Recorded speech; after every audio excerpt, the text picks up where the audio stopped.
Hey, what is up guys, Matthew back for another video. Today we're going to be playing Green-Black Turbo Depths in Legacy. This is my list just on MTG Goldfish. So the deck revolves around using Dark Depths, which is a land that says when all 10 counters are removed from it, you sacrifice the land and you make a 20/20 indestructible black avatar creature token with flying, named Mirror Lage. So obviously using the 3 mana to remove a counter it takes a long time, so you use Vampire Hexmage, which just says remove all counters from target permanent, which enables you to just get the 20/20 straight away. And you can also use Thespian Stage, which lets you copy a land, so you copy the Dark Depths, and then because the Thespian Stage hasn't actually entered the battlefield as a Dark Depths, it doesn't get the counters. So you copy Dark Depths, you sacrifice the original one due to the legendary rule, and then you keep the copied version, but because it has no counters on, then you then sacrifice that, and you get a 20/20. So you can pretty much make a 20/20 as early as turn. I think you can do it turn 1. So yeah, we use things like Lotus Petal, so you can actually go Dark Depths, Lotus Petal, Hexmage, pass the turn. At the end of your opponent's turn, you just remove all the counters and attack them for 20. And then the rest of the deck is either Mana Acceleration or deck manipulation or disruption for your opponent. So we have Crop Rotation, which lets you sacrifice a land and then go get a land out of your deck and put it into play. This is instant speed, so you can do a little bit of shenanigans with that. We're also playing 3 into the north, which lets you put a snow land into play tapped. The reason we're playing this is because Dark Depths is a snow land. So this is effectively Dark Depths copy 5, 6, and 7. But it also means that we can get a snow-covered forest or swamp if we need that instead. And then we're also playing 4 Sylvan Scrying, which just lets you get a land and put it into your hand. So it lets you get Dark Depths or Thespian Stage, which is great. We're also playing Not of This World. So originally it was with Eldrazi, so it says counter target spell or ability that targets opponent you control, and it costs 7 less if the creature it's targeting, or the creature you're protecting, is 7 power or greater. Mirror Lage is a 20/20, so this is effectively a 0 mana protection spell. So it's really good. We're then playing Lotus Petal and Elvish Spirit Guide to speed our deck up. Inquisition of Kozilek and Thoughtseize to disrupt our opponent. Things like Swords to Plowshares really mess us up, so we use those to hopefully get rid of those, and also just help slow your opponent down. If they're like Storm or something, you need to be able to disrupt them as well. We're also playing 3 Pithing Needle. Pithing Needle is in the deck single-handedly for Wasteland. The interaction between Wasteland and Dark Depths is very unfortunate, so you can use things like Thespian Stage, copy Dark Depths. The legendary rule happens, we then have to sacrifice Dark Depths, but your opponent can still Wasteland your Thespian Stage, as it's a copy. So all that ends up happening is you lose your Dark Depths, you lose your Thespian Stage, and you don't get a Mirror Lage. So Wasteland is the biggest problem for this deck, and we play Pithing Needle main deck for that reason. We're also playing a bunch of utility lands, so we've got 1 Ghost Quarter, 1 Sejiri Step. Sejiri Step is when it's battlefield, you may choose a target creature you control and it gains protection from the colour of your choice. So you can, say you make Mirror Lage, your opponent has a Delver of Secrets flipped into an Insectile Aberration, so it's a blocker, or like a Baleful Strike, so you just play Sejiri Step, give your Mirror Lage protection from blue and just swing in for unblockable. It's also really nice that we can use Crop Rotation to do this at instant speed, so if your opponent Swords to Plowshares your Mirror Lage, you can go get Sejiri Step, give it protection from white, and the Swords to Plowshares doesn't work. You can also use Crop Rotation to put other lands into play, for example Bojuka Bog, which says when it enters the battlefield, exile your opponent's graveyard. So if your opponent's doing like Dredge or something, you can just go like turn 1 or 2, Crop Rotation, exile your graveyard, and that's normally slowing them down like 2 or 3 turns, and that can often win you the game. Or if your opponent tries to reanimate something or something like that. So the deck's got a bunch of like random silver bullets like Sejiri Step and Bojuka Bog, but it also just has an overall really aggressive game plan. So overall I really like the deck. That's the reason I like playing it, it's because it's very proactive, and at the same time you can still like just get your opponent with things like instant speed, Crop Rotation for a utility land. Over on the board we have another Bojuka Bog. This is because sometimes you want the second one, sometimes you draw a Bojuka Bog and you still want to be able to Crop Rotation for it, so we play 2. 1 Karakas because there's legendary creatures in Legacy, a lot of them, especially in Reanimator, and being able to just Crop Rotation for Karakas can often just lock your opponent out. They can't reanimate like their Griselbrand. I think Griselbrand's legendary, but there's just a bunch of different legendary targets. We're playing 2 Natural State, just destroys artifacts and enchantments. The extra Pithing Needle for Wasteland decks. 4 Abrupt Decays, this is for things like Chalice of the Void and other just things we need to get rid of. It can also be used to destroy other Pithing Needles, because Pithing Needles does slow our deck down as well. 2 Steely Resolve. Steely Resolve is a pretty old card, most people probably won't know what this does. So it's a 2 mana enchantment, and when it enters the battlefield choose a creature type, and then creatures of that chosen type have Shroud effectively. So basically neither players can target that creature. So we play this, name Avatar, and all of a sudden our 2020 from our land is now got like, it can't get Swords to Plowshares, or it can't get whatever, just whatever our opponent's got, we can just Steely Resolve and it's fine. A Sylvan Library, this should have actually been in the main deck, but I played it in the sideboard. This is for any grindy matchups that we just need to find specific cards for, or just try and just draw lots of cards. And 3 Massacre. Massacre is pretty much just there for White Weenie. So it says all creatures get -2/-2 until end of turn, and if your opponent controls a plains and you control a swamp, you may play it for 0 mana. And unfortunately, the mono white Death and Taxes style decks are our worst matchup. They use lots of things that disrupt our deck. They can Wasteland us. They've got Swords to Plowshares. They can use Flicker Wisp with Aether Vial to flicker our Avatar token. And these all just seriously disrupt the deck. So that is our worst matchup, and Massacre is there to try and counteract that bad matchup. So that is the deck, and I'll see you guys in the rounds. Peace. And I think we keep this hand. We can go like turn 1, Sylvan Scrying.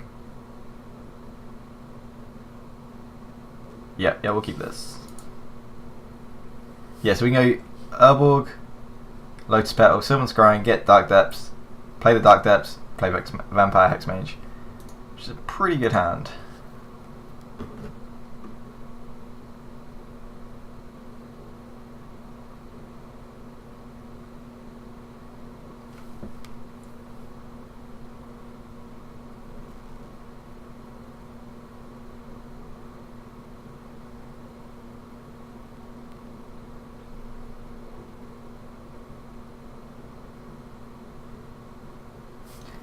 Into the north. Does that change anything? I guess we can into the north instead of Sylvan Scrying.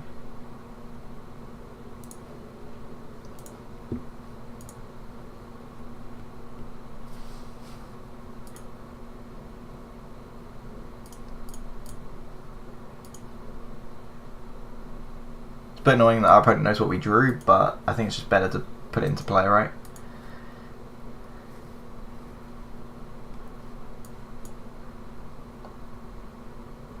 Our opponent's going to probe us again? Sure.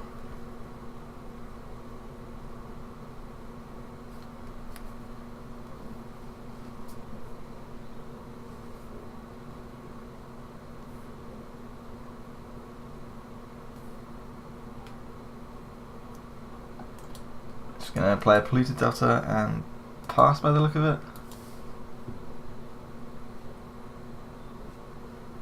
So we'll lead off the Bayou so we can see what our opponent's got.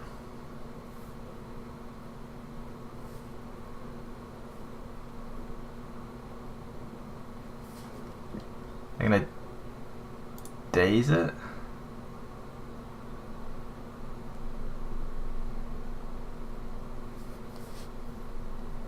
So we can choose to be a turn later by just choosing to pay the mana and then just doing it next turn, but at that point we might as well just play a Hexmage and then play another Hexmage if that goes badly. So I don't know what they could have here that we could be so scared of. I guess it has to be like a Diabolic Edict.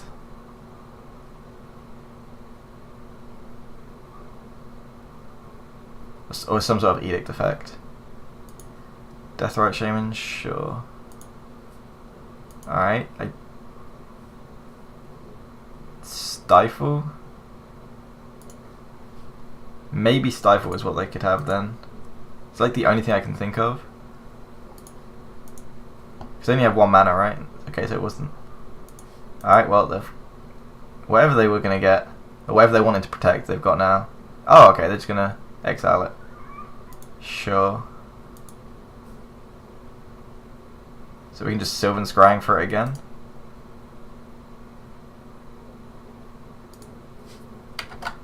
Seems fine. I guess we'll play a land first. Oh, we'll play the Lotus Petal first just to play around another daze.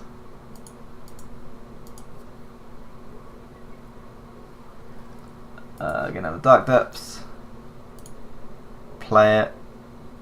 And we can play the Hexmage now if we want. Yeah, so then we can just do it again. Black. black, and Hex Mage.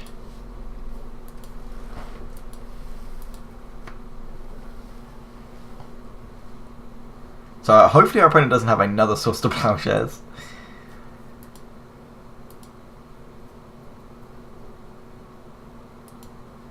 And we're just gonna end the turn Dark Depths.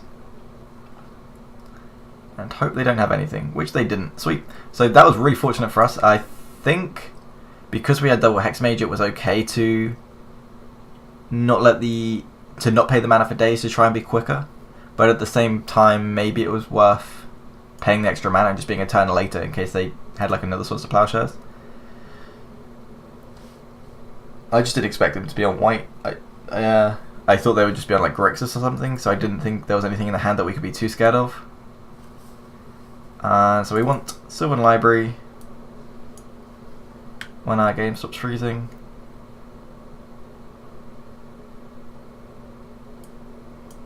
Which should be soon. So yes, I think we want Sylvan Library. The Steely Resolves are probably pretty good just because it stops Swords to Plowshares quite nicely. And then we can take out Pithing Needle. I don't think they're going to be playing Pithing Needle.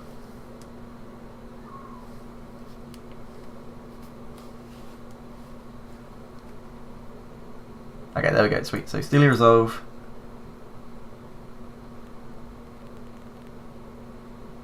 And what was the other card we were going to add? It looks like it's already gone in. Right, we're taking out Pithing Needle. Sylvan Library. I think there's other things we could bring up. I don't know what we want to take out, that's the problem. We want Not of This World as well, I think. Yeah, I think we're just going to do this. Like, our opponent's playing like a blue deck, so they're going to be playing like Brainstorm and stuff, so they're not going to chalice us.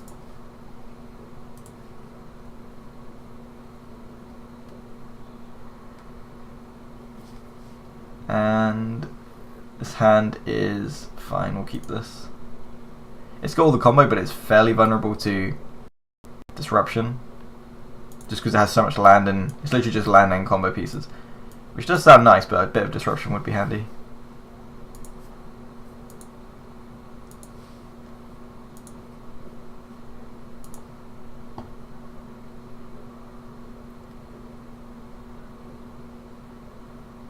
So we can go Urborg, Lotus Petal, next turn Dark Depths, Hex Mage with Daze Protection, or we can use the Urborg and Lotus Petal now to use Sylvan Scrying this turn, but next time we won't have Daze Protection, so I think we'd rather just play around Daze.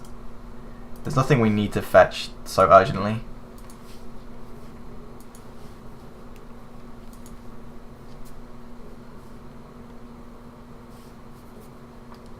Alright, well, they know what we've got now.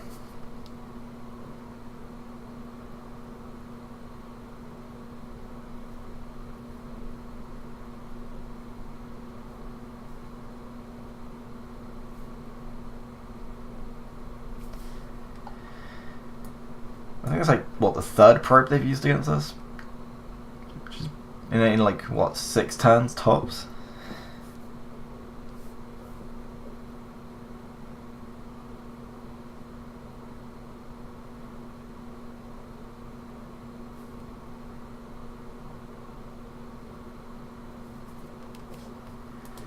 I'm gonna fetch Tundra, sure.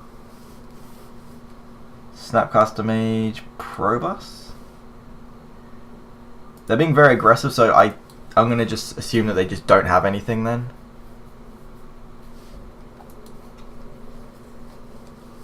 And they're just aggressively looking for an answer.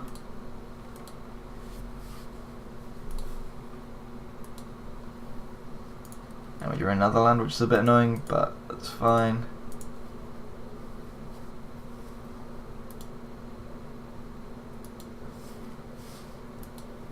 And the opponent can't use Deathright Shaman to get above 20 anytime soon. There's not even any creatures in the graveyard yet.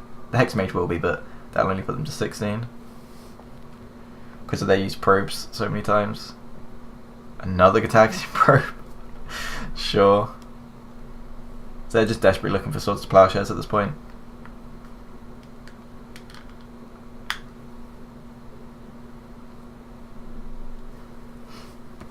I guess they also could play a Liliana.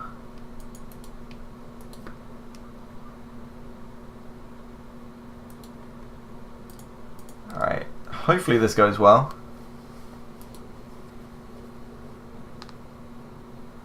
And they have the swords, okay, sure. And now we draw Thoughtseize. Well, let's go ahead and cast it. We do have plenty of time to rebuild because we're on 40 life. Swords to Plowsharing in 2020 is not anything to just ignore. Like, we have so much time to work with. They're going to Flusterstorm it? Sure.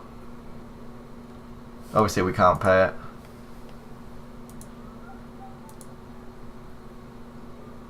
If we played the land first we could have, but I don't think that matters too much. Because we would have had to take the Flusterstorm anyway because we want to Sylvan Scrying, unless we want to do that next turn. Or even if we do it next turn we'd still... yeah. Let's just go Windswept Heath and get a Bayou and pass the turn.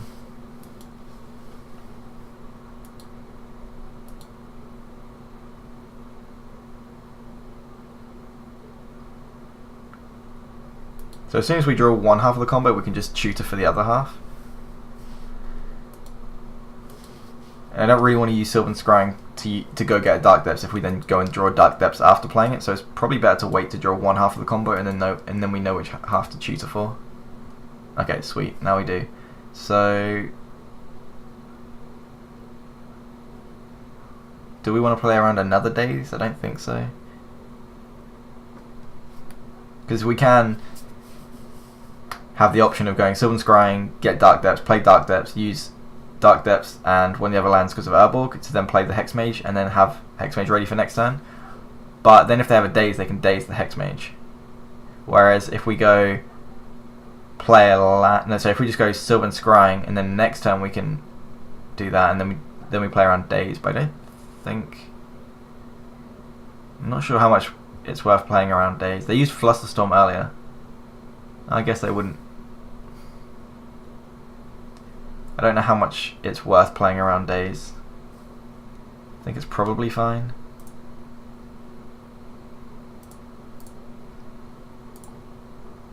This might just not even resolve, and then that whole thought process was pointless, but I think it's worth considering. Dark Depths. Play it. And do we want to play around Daze? I guess we also have to play around Flusterstorm as well now.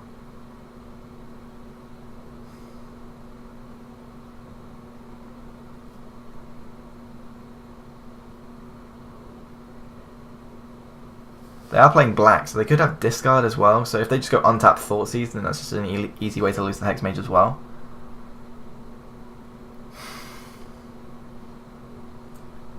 I really don't know if it's worth playing or not. I think we're just going to play it out though. If we get Dazed, that's annoying, but... and they do daze us. Brilliant. I was like, there's so many different things they could have. They could have like Cabal Ritual, Thoughtseize, Duress. I guess Duress wouldn't have hit it. Liliana. I guess Liliana would have done either actually. They're going to slowly start draining our life.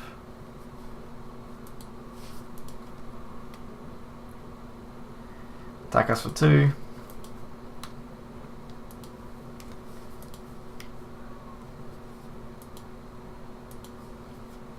And I guess we can start using these to draw less lands. We've got so much life at this point, I think it's fine to...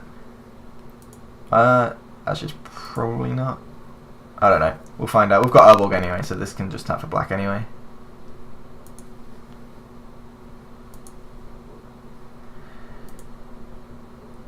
We're just going to use 3 mana to remove a counter from Dark Depths at end of turn.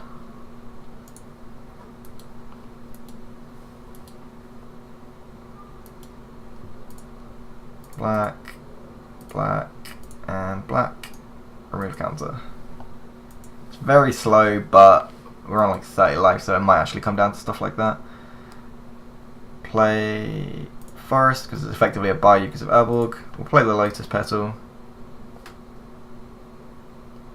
We can actually remove 2 counters this turn.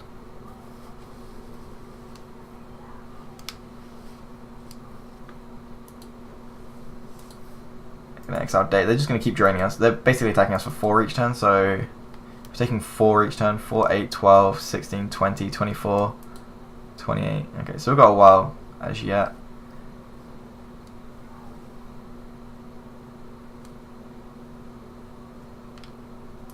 I'm going to fetch. We really just need to draw Thespian Stage. Thespian Stage would be our best draw, because it's just a lot harder for them to interact with. Alright, now the clock has been increased quite a lot. They're choosing to attack with the Deathrite Shaman.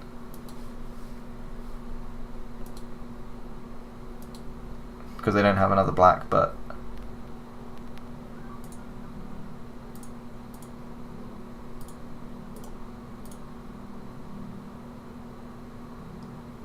I think it's... might as well use the Lotus Petal to remove a counter. I don't see why not. Just we have so much mana, I don't think it's going to matter, the Lotus Petal. Unless we play around Flusterstorm. Stealer Resolve. Sure. So we can use Stealer Resolve, or we can choose to remove 2 counters this turn. So we can remove 2 down to 5. Take 1, 2, 3, 4, 5.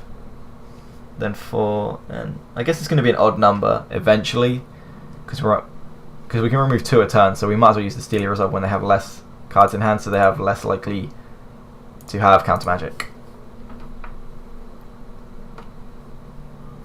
So we're going to choose Avatar, because that's what Mirror Lage is. Black Avatar creature. And they're going to Force of Will it. Sure.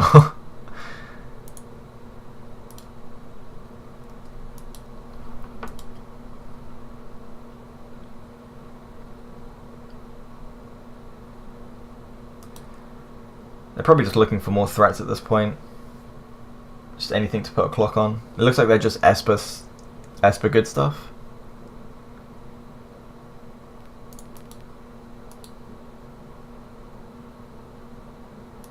They're even attacking with these and not using the drain. So it kind of makes me think they want to use the 3 mana.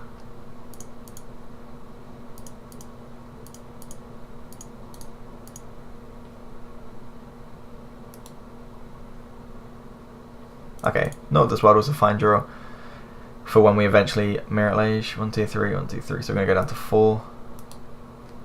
We're taking possibly 6 a turn, so it looks like we're actually going to be able to use Dark Depths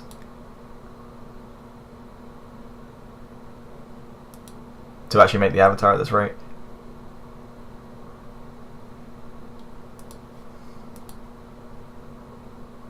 If they start... I'm surprised they're not draining us, because if they drain us, then... Or are they just... Yeah, it's just XLA Instant Sorcery, right? Unless they want to keep theirs that badly for Snapcaster Mage, which doesn't seem right.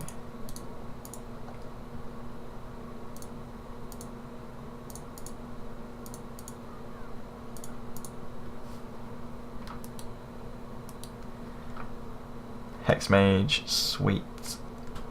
So using the Hex Mage doesn't play around counter magic, whereas using the Dark Depths does. 1, 2, 3, 4, 5, 6. So if they just counter this, then we do actually take an entire turn off making Mirror Lage normally. So if we go use 2 mana here and it gets countered, then we can remove you can pay 3 more mana to remove a counter from here, but then it's down to 3, and then next turn it goes down to 1, and by then we would have taken 1, 2, 3, 4, 5, 6, 7, 8, 9, 10. It's close, but I think we actually can get away with playing the Hex Mage here.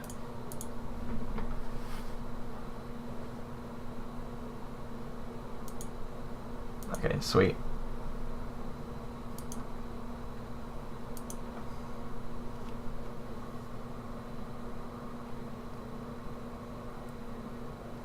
surprised that resolved, but we do have the Not the Sword if they do try to swords it. Plus, if they try to swords it, then we can just gain 20 again.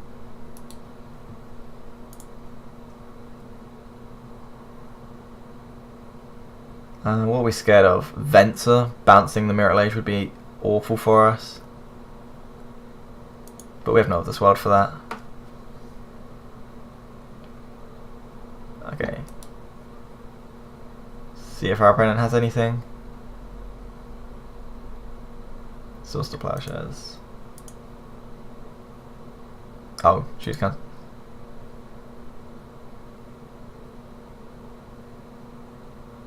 So if they have a counter spell here, then it's a bit annoying, but we still go up to 36 again, so we can just start looking again for the cards. Deathrite. Yep.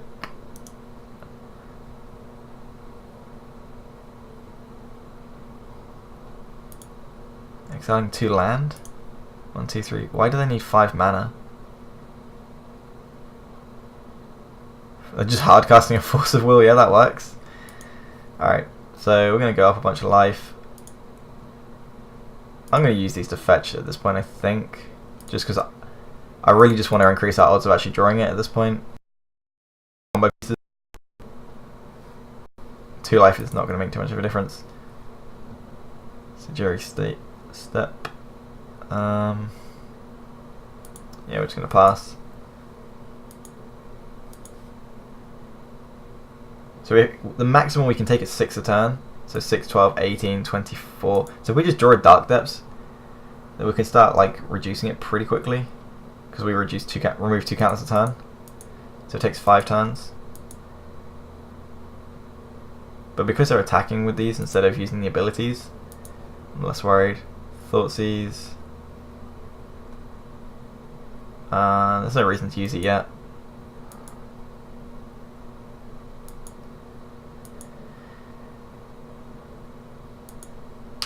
They could be playing Baleful Strix in their deck, so I want to keep the Sejiri? Yeah, Sejiri Step for that. They're not using the activated abilities on these to deal us damage, so our clock is a lot slower than it should be.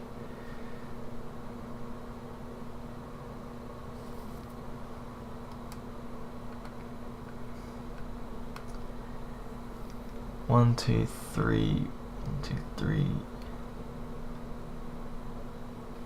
I'm trying to work out at what point is it worth using the Sylvan Scrying to get Dark Depths just to start removing counters. Because we can pay 2, play Dark Depths, remove a counter, play Sejiri Step. If we draw a land next turn, we can remove 3 a turn, because we'll have 1, 2, 3, 4, 5, 6, 7, 8. Yeah.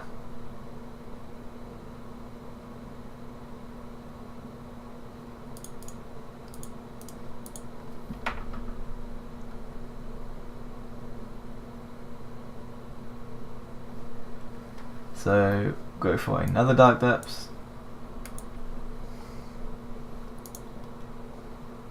And pass the turn.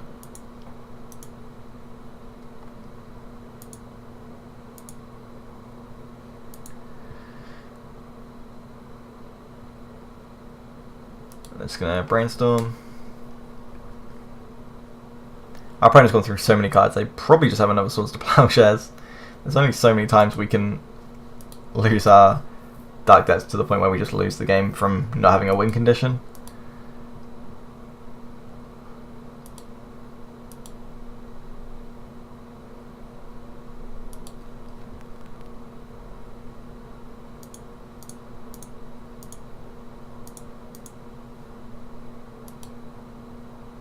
And if we played this step like 2 turns ago, we could have actually removed an extra counter this turn, which is a bit annoying.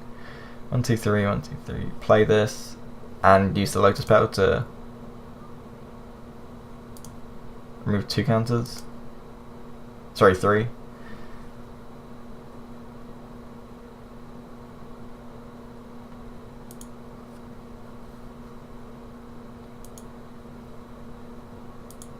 Yeah, they're going to end a turn, drain us for 4 down to 20. And then we're taking 6 a turn. Snapcaster Mage, Brainstorm. The fact that they're willing to Snapcaster Mage Brainstorm instead of keeping it for Swords to Plowshares suggests that they have another answer to the Mirror Age anyway.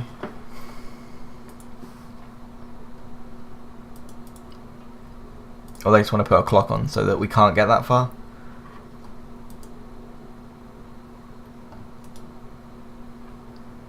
They are cycling through their deck very quickly.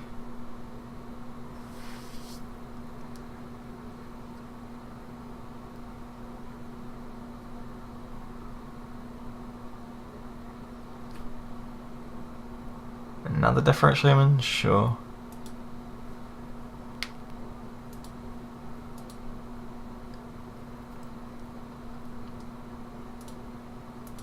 Down to 18. We're in effect of 14 though.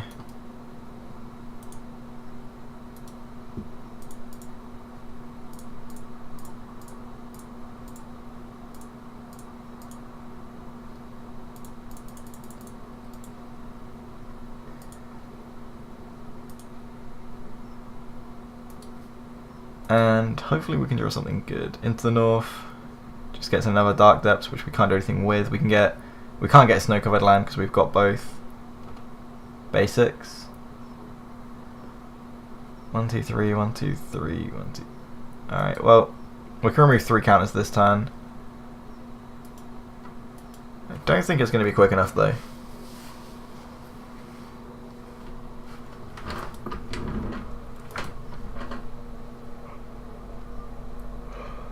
So that, yeah, I'm pretty sure them attacking us for 2, 4, 6, 8, 10 each turn. Well, they're draining us for 6 and they're attacking us for 2.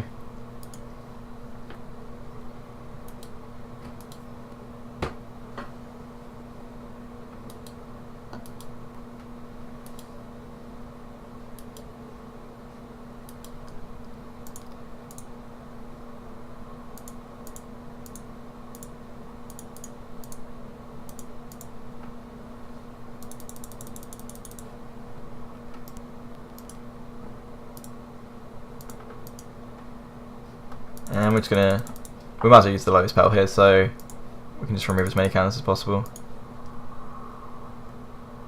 Alright, sweet. And Steely Resolve. 2, 4, yeah, we are just dead next turn, right? 1, 2, yeah, they've got 3 sorceries. Alright, well, that's just game. We needed to draw a creature, I think. 1, 2, 1, 2. Yeah, we can't remove all 4 counters, so that is just game. And on to sideboarding again.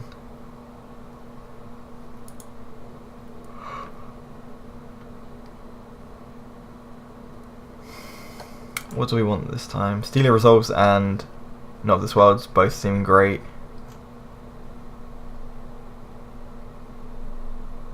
I think we just run this back and hopefully it just goes a little bit better. Oh, actually, we could bring in Massacre.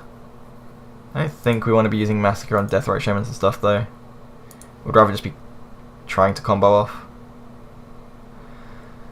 So we can go Thespian Stage, Elvish Spirit Guide, Sylvan Scrying, get Dark Depths.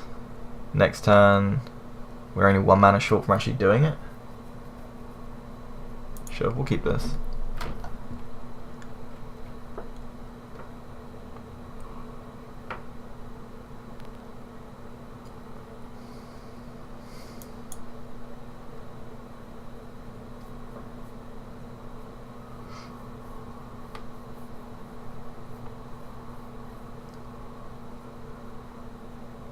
Opponent's just deciding whether they want to keep or not. So I think we're going to go Thespian Stage, Lotus Petal, Sylvan Scrying, and then if they next turn we can play the Dark Depths and use the. Actually, does that mean we want to use Spirit Guide? Because then if we draw another Lotus Petal, we can straight away. Oh no, that makes no difference.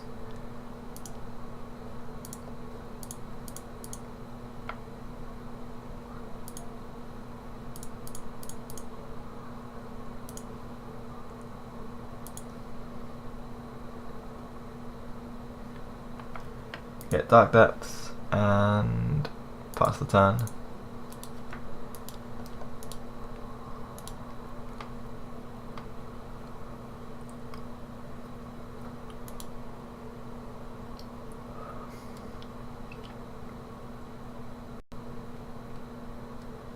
Is it Death Rush Shaman or... Okay, Thoughtseize. No reason to respond. We could go like Spirit Guide, Crop Rotation, but there's no reason to, so...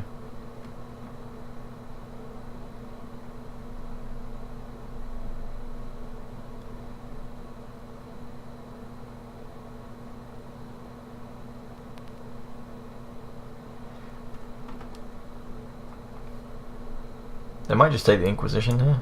Okay, they're going to take the Spirit Guide. Because that just gives us the ability to possibly do it this turn.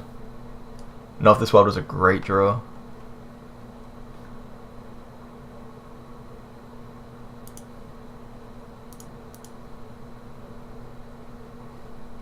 We will get a Bayou and Inquisition them. Snapcaster Mage, Death Rat Shaman, Brainstorm.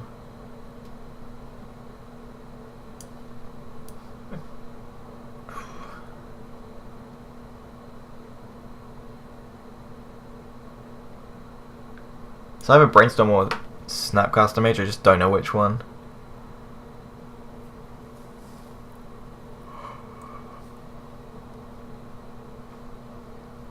I actually think it's Brainstorm here.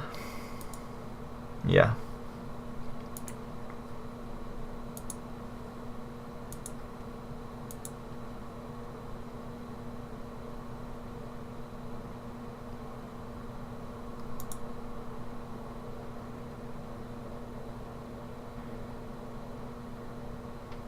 Actually, if they didn't hit the Spirit Guide and they took the Not of This World, would we have just had...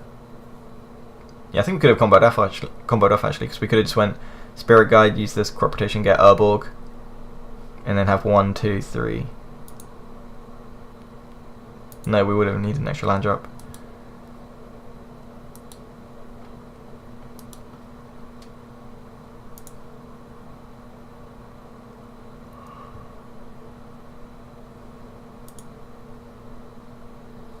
So I think we just want a Crop Rotation now for this for Urborg, and then we have the combo without them drawing a card.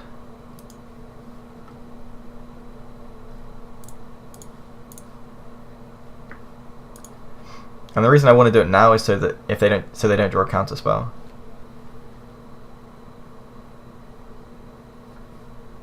Just want to make sure I get the right one. Urborg. And we'll just pass.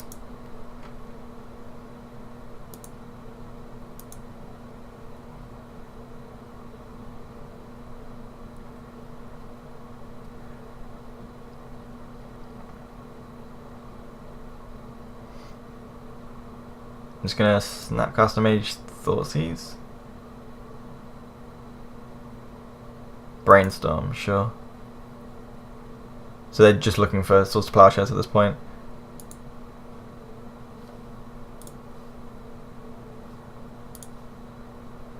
And we already have the Not of This World, so it should just be game unless they have a Daze as well. Or a Force of Will and a blue card.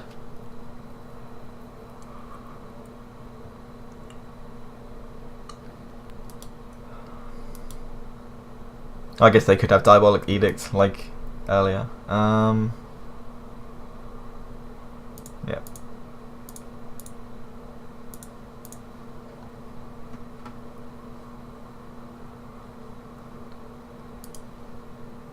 And they just conceded. Sweet. This hand seems great. So we've got the Vampire Hexmage, and we've also got the Thespian Sage, so we just need the Dark Depths, which we can use with Crop Rotation. So we're going to keep.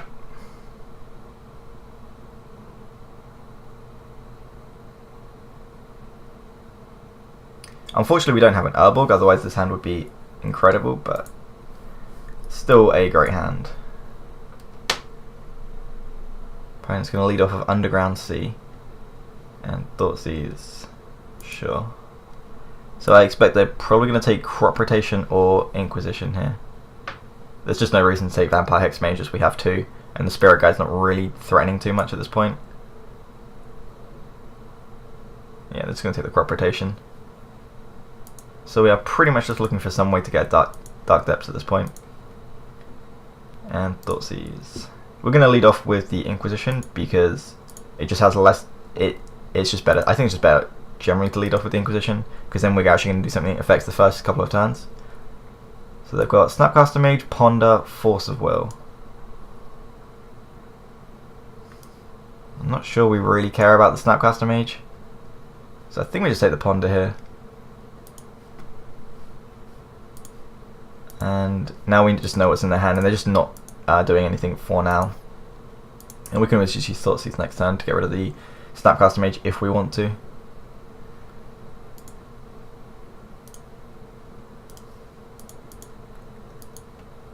And hopefully we can draw into some action. Know of this world is fine.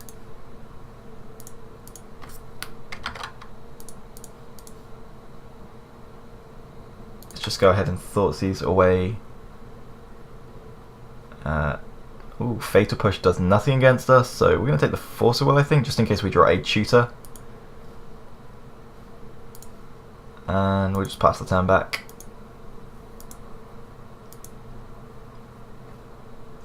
There is a very powerful play you can use with Thespian Stages, where when your opponent tries to Wasteland it, you can use Thespian Stage in response to copy a basic land, and then, because it's a basic land, Wasteland can't destroy it, and then they just lose their Wasteland.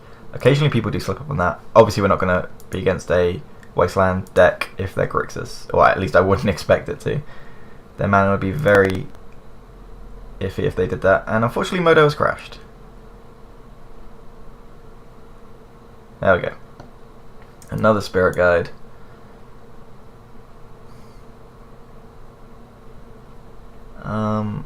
I guess we just pass.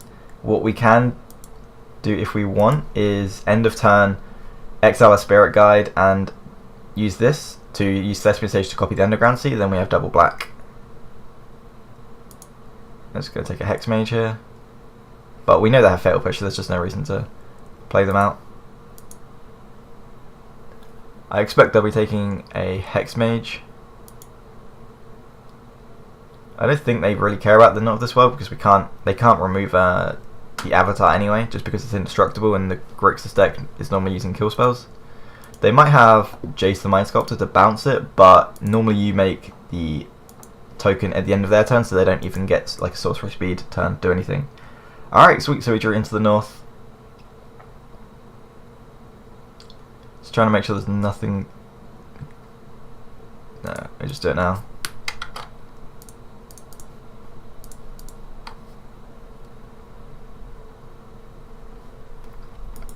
So get Dark Depths, and next turn we can just use Thespian Stage to copy it, and obviously we'll do that at the end of their turn. Something like a Baleful Strix might be a little bit annoying because it buys them a turn, but because the Avatar's indestructible, the Death Touch doesn't matter. Opponent's going to get in for 2 damage here, which doesn't really do anything. Okay, so play Lotus Petal. So we do have the choice of using the Lotus Petal and the Bayou to play the Hex Mage, and use both Spirit Guides to activate the Thespian Stage as well, so we have both outs in case they have like Stifle. But we know they have Fatal Push, so then we're using 2 black for this, and then if they do something like Thoughtseize us, then we have to use the Spirit Guides in response to make the mana for the Dark Depths, and then they could use like Liliana or something for us to sack it. So, although we can play the Hex Mage and keep up the Thespian Stage, I think that just increases our odds of losing to a Liliana, because we would have to do this earlier than we want to. Our friend's going to Ponder, which is fine.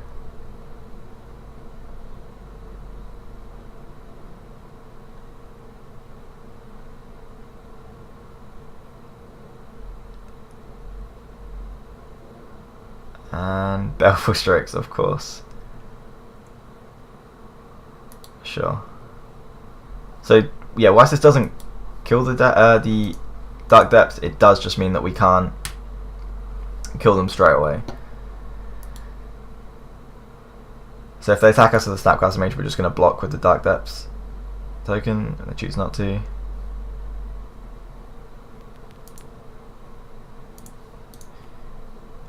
And we're going to choose to exile a Spirit Guide over using the Lotus Petal, I think. Not that it makes too much difference. So we want to keep the one without the counters on. Now this triggers and we get 20/20. And we get to untap Sylvan Scrying, sweet. So we can just go green, get Thespian, get Sejiri Step, and then choose, where is it? There we go, Sejiri Step. So we play this, when it enters battlefield, we give this protection from black, and then the Baleful Strix can't block. Sweet, so our opponent sees that it's unblockable and they just concede. So sideboarding against Grixis, I think this is one of our best matchups, but I think we want the Sylvan Library, and then possibly some Abrupt Decays. Things that we don't need, I don't think we need the Not of This World at all. I'm pretty sure they can't do anything other than Jace the Mind Sculptor bounce it, and we're not going to be doing our Dark Depths we're not going to be making the Avatar during their main phase 1 or 2, so it shouldn't be a problem. I think we want Abrupt Decays and Sylvan Libraries, if anything. We don't really need any of these, I don't think.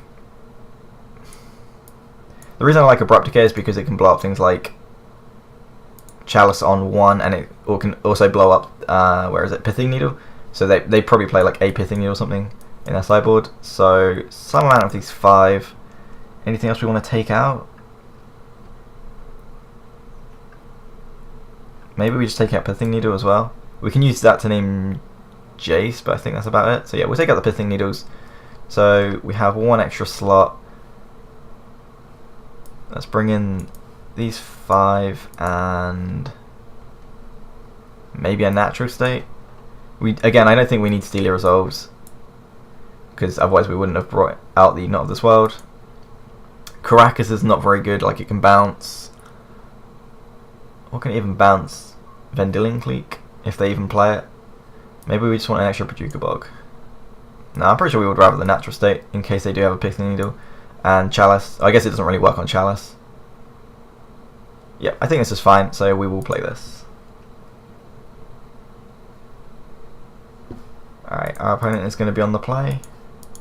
And this hand has the combo with an Acceleration, and Abrupt Decay and Sylvan Library, so this is a sweet hand. I think the only thing we're missing is like a turn 1 Thoughtseize or Inquisition. They're going to lead off with Deathrite Shaman.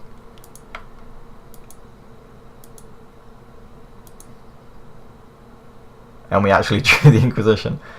So we can go turn 1 Thespian Stage, because then we have the potential to draw another Elvish Spirit Guide or Lotus Petal to do a turn 2 Dark Depths. But I think we would rather just lead off with the Inquisition. I think hoping to draw like one of 7 cards is just fairly unlikely, so I don't think it's worth it. So they've got Force of Will and Jace the Mind Sculptor. Obviously we're taking the Ponder, I'm just trying to think what they could... So as long as we don't activate our Jace at instant speed, we should be fine. So yeah, obviously we'll take the Ponder.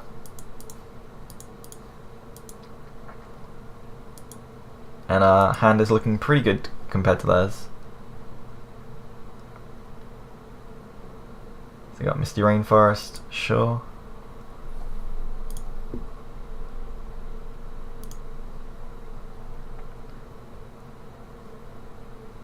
No, we're going to play something. Baleful Strix. Okay. So that's what they drew for turn, but they're just going to draw another card anyway. And we do have the Abrupt Decay, so if we go end of turn, make a 20/20 with Dark Depths, then we can always just go untap, Abrupt Decay this, and still kill them in the same turn.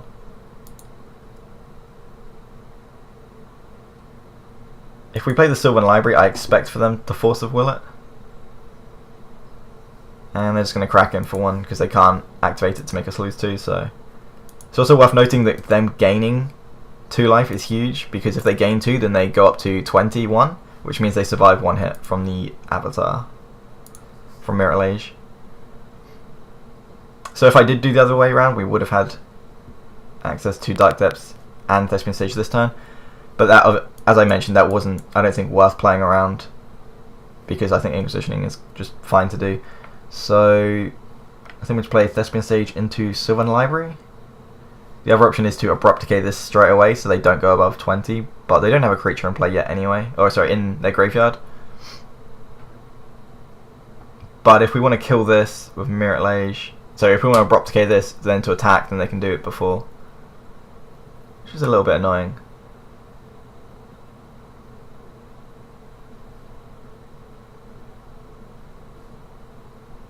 Let's go Thespian Stage.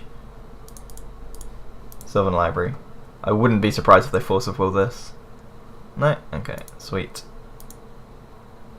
Actually, we might as well play the Lotus Petal out. So now we actually have access to Abrupt Decay whenever we want.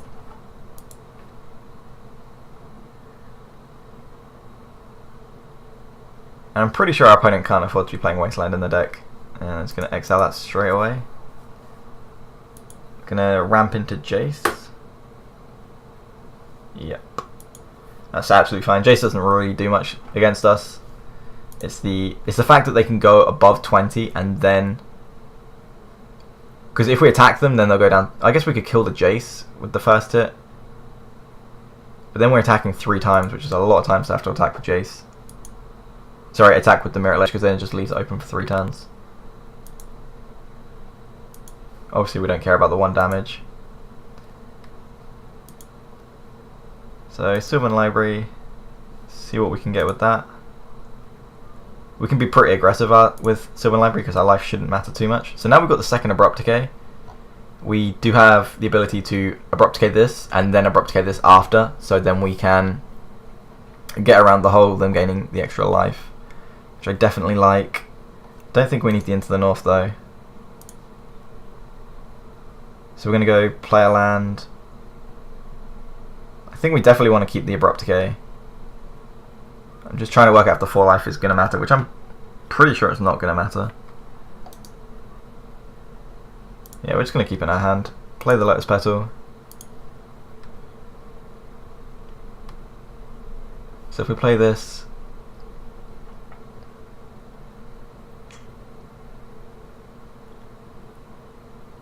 I think we actually just want to Abrupt Decay this now. So they can't get above 20. However, if they draw a fetch, they can't use the fetch. But yeah, I think we actually really want to Abrupt Decay this now.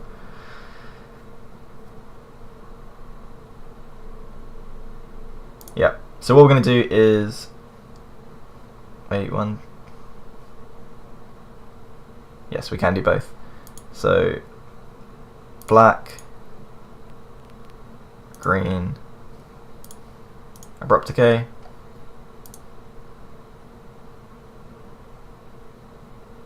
Shit. Have I just done that wrong? Oh, you can undo Lotus Petal. Okay, that's handy. Black. Green. It's because it's a mana ability, I think. Abrupt Decay, Deathrite Shaman. So what we're going to do is this, and then end of turn we're going to use the Spirit Guide and the Lotus Petal. Ah, but then, yeah, then we can untap, use these. Okay, sweet. So we should just kill them next turn. And they don't know that we have the Elvish Spirit Guide, so they don't actually know that we can kill them next turn. I don't think they do. No.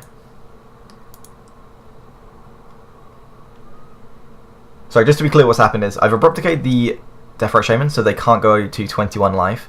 We're then going to go sacrifice the Lotus Petal and use the Thespian Stage and the Elvish Spirit Guide to copy the Dark Depths, make a 20/20 at the end of their turn, so they can't Jace minus to bounce it. And then we're going to untap, play the Windswept Heath, fetch, Abrupt Decay this, and then kill them. Assuming they don't play another Baleful Strix. Because the Abrupt Decay can't be countered, then I don't see a way they can stop this, other than playing another blocker.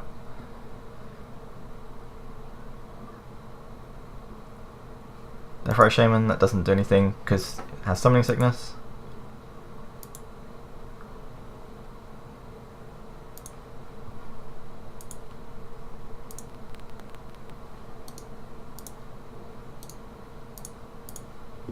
So now we make the 20/20. Choose a Dark Depths to keep, we'll keep the copy. So unless our opponent can stifle our Windswept Heath, we should be fine. Diabolic Edict. Wow, did not see that coming. Well, we only have 1 creature, so we have to sacrifice that.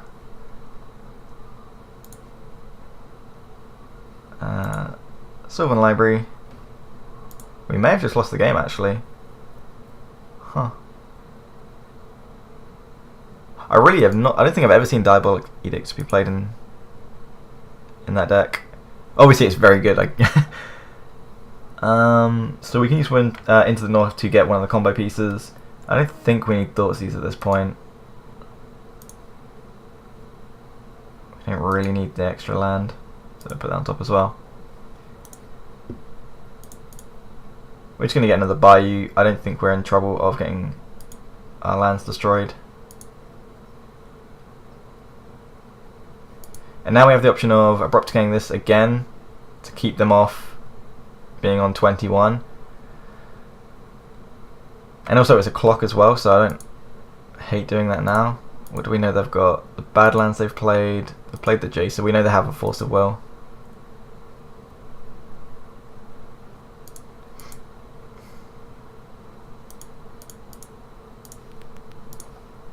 We're just going to abrupt decay this now because it's putting a pretty quick clock on us, and it's also giving them the option to go above 20. Whereas the Baleful Strike's just a clock, and it blocks once, but the Deathratch Gems just threatens more. They can use Jace to bounce the Baleful Strikes if they really want to start drawing cards that way, but they might as well just brainstorm at that point, so it's not like that's anything. Hymn to Tourach, so we lose that into the north. So I think our opponent's actually got this game.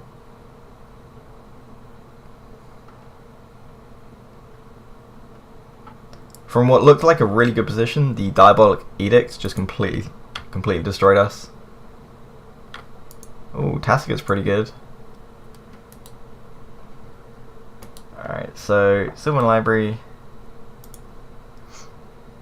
Bayou Spirit Guide. We don't need either of those. No, we don't need either of those. And we're going to put them on the top. Well, yeah, like it doesn't matter because we're going to shuffle them away if the Into the North resolves, which I would not be surprised if they Force of Will this. Yeah, they're just going to Force of Will that. Exiling Brainstorm. Alright, so we know the two of the top cards.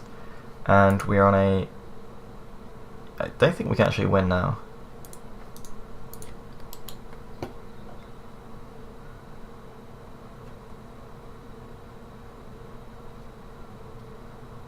I can't believe that the Diabolic Edict was like instant speed sack outlet, or sorry, instant speed make us sacrifice a creature was like the only way they could have won there, I think.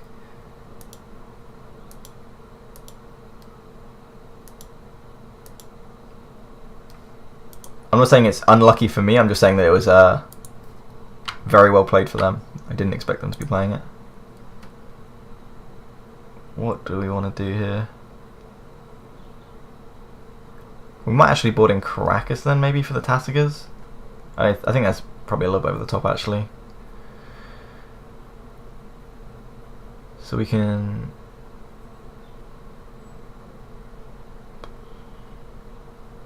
No, that is just game.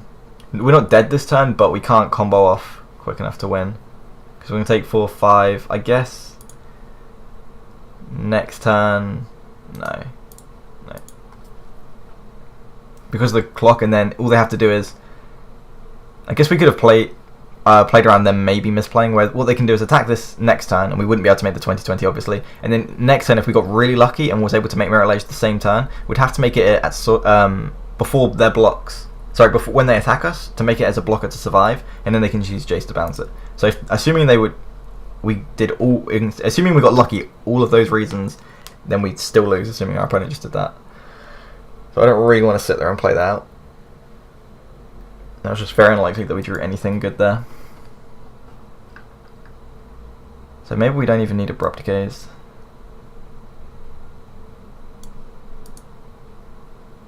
I wish we had a Dryad Arbor in our deck so we could instant speed fetch it with Windswept Heath and Crop Rotation so we could sacrifice it instead of sacrificing the Mirror Age. But we don't have access to that.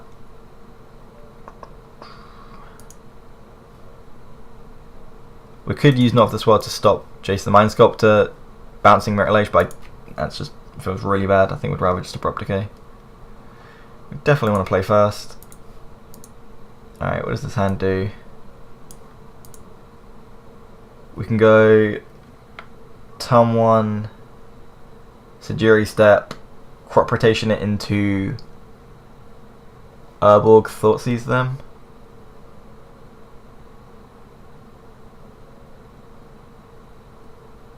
and then we just have to draw either a Thespian Stage or another crop rotation, or no, because we need.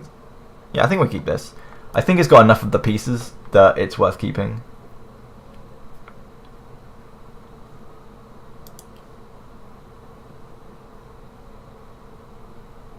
However, if our opponent does force a will this crop rotation, it's not good.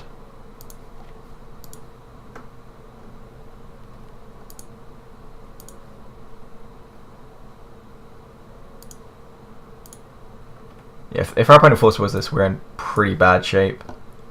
And they're going to. Okay. It's fine, the game's obviously far from over, but maybe this was a mulligan then.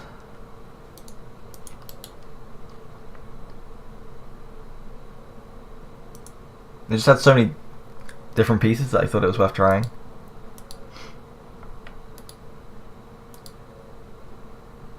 So, Dark Depths and pass. Like, if we did get the Urborg there, then this time we would have been able to go like double Thoughtseize, which would have been really nice. I guess we're still far from doing too much, but yeah. Feel free to put in the comments if you guys think that was a keeper or mulligan. I think it was pretty close. Maybe the blowout to force a will was just so bad that it wasn't worth keeping, and the risk to reward wasn't there. Alright, so they're going to ramp into 3 mana. Liliana of the Veil. Yeah, we're going to struggle to beat that. Well, we're going to start discarding. I guess we start with the natural state, and then we're just going to start discarding the Thoughtseizers. If we're both going to end up discarding loads of cards, we need the Abrupt Decay in case they. I guess if we somehow chain lands, we can Abrupt Decay the Liliana. Hexmage. Okay. Hexmage can kill the Liliana as well.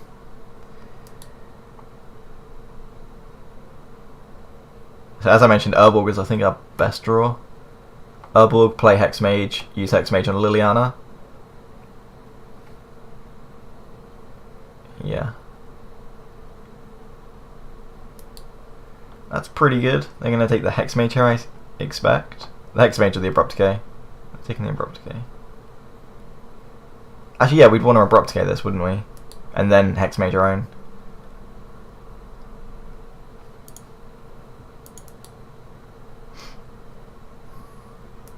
Fortunately, our opponent's not got a huge clock on us, so although we're in a very bad situation, we still have half of our combo.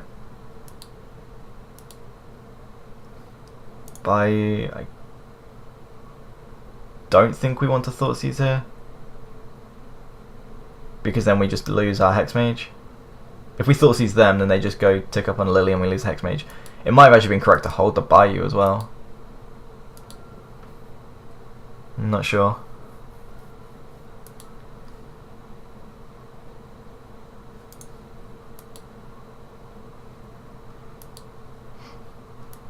And they're going to drain us for 2, I expect. Yeah, they're just going to do that during our end turn if they need to. Well, we can't use Sylvan Scrying.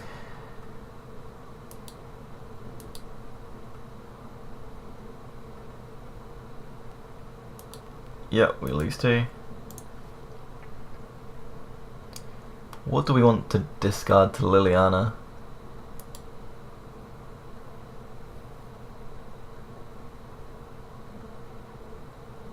I think the Sylvan Scrying, because then if we draw a Urborg, Winsett Teeth, Lotus Petal, that's tough. The Hexmage just gets rid of the Liliana, but the Sylvan Scrying might just help us win the game. Alright, we're going to get rid of the Hexmage. I could be wrong.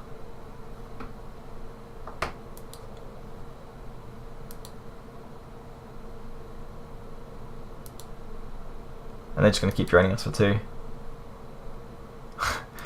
Well, now I guess we just hope.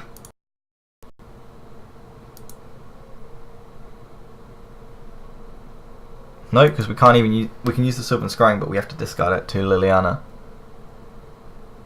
Huh. So what do we want to do? Should have actually just kept the Urborg in hand. I just got a bit carried away there because Sylvan Scrying is going to put it into our hand, but we've already made our land for turn.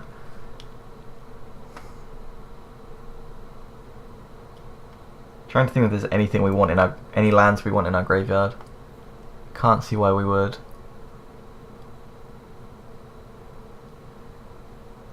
We could Sylvan Scrying to get an Urborg out of our deck if we don't want to draw another Urborg. If not, we're better off just leaving it.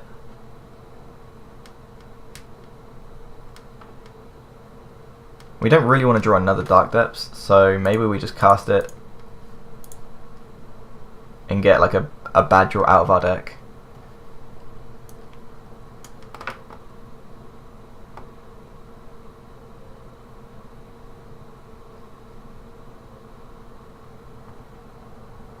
I guess we'd rather draw an Urborg. We'd rather get rid of an Urborg, right? Yeah. Obviously, we're just going to discard it to Liliana, but... Or maybe they use Liliana's ultimate instead. Yeah, that was I don't know if they're going to use the Liliana... If they use the Liliana's ultimate, then it would have been better for us not to use this Sylvan Scrying like that. Maybe that was completely wrong. I don't know, this is a tough situation. I guess if they minus Lily to make us pick our permanents, then next turn if we drew Lucky... Okay, yeah, they're just going to do that anyway. I was going to say, otherwise they wouldn't be able to Edict us the turn after. Let's get rid of Fatal Push. I'm surprised they even kept Fatal Push in, and they're just going to Ponder.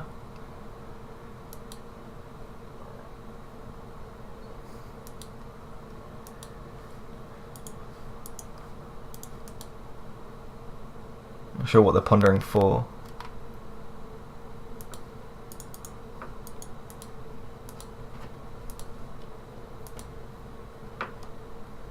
Ghost Quarter.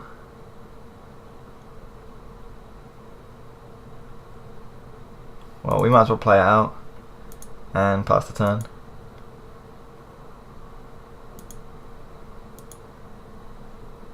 We can always use Ghost Quarter on our Bayou if we wanted to get a forest. And then take one more thing out of our deck.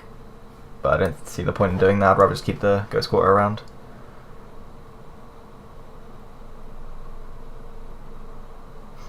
So the Bayou and Urborg is better if we draw Sylvan Scrying or Into the North. The Dark Depths Ghost Quarter is better if we draw Thespian Stage. So I guess by process of elimination this has more odds of being a better draws. Because at least then we have mana.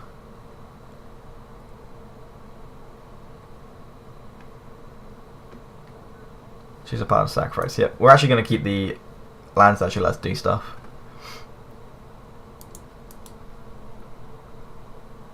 Alright, opponents hit their third land drop. And it's going to get him for 2 and then drain us for 2. So we are taking 4 return now. Inquisition does nothing, but we might as well see what it is. Flusterstorm, sure.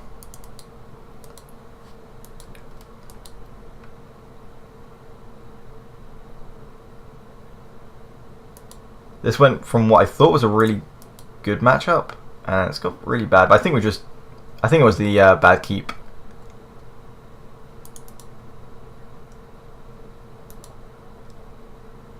I'm just wondering how this game would have went if they didn't have, or they didn't force of will it, the turn 1 crop rotation. Obviously, it was like correct for them to.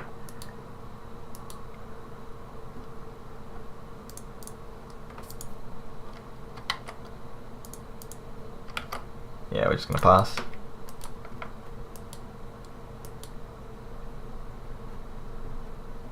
In the turn, we're going to take 2.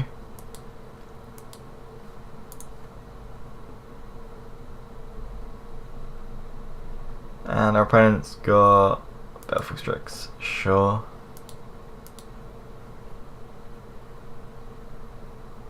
And a Brainstorm.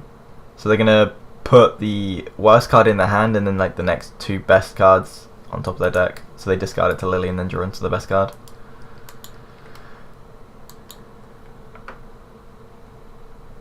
They've tapped out, so they might as well attack with the DRS now. And then next turn we are dead. So that should just be game. And we're on the draw. Do we want to keep this hand?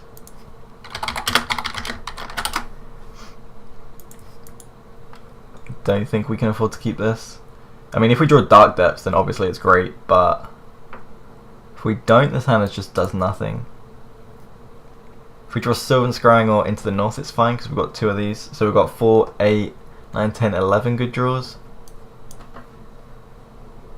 11 out of 53 is not great, though. We're just going to mulligan that. It just doesn't do enough on its own.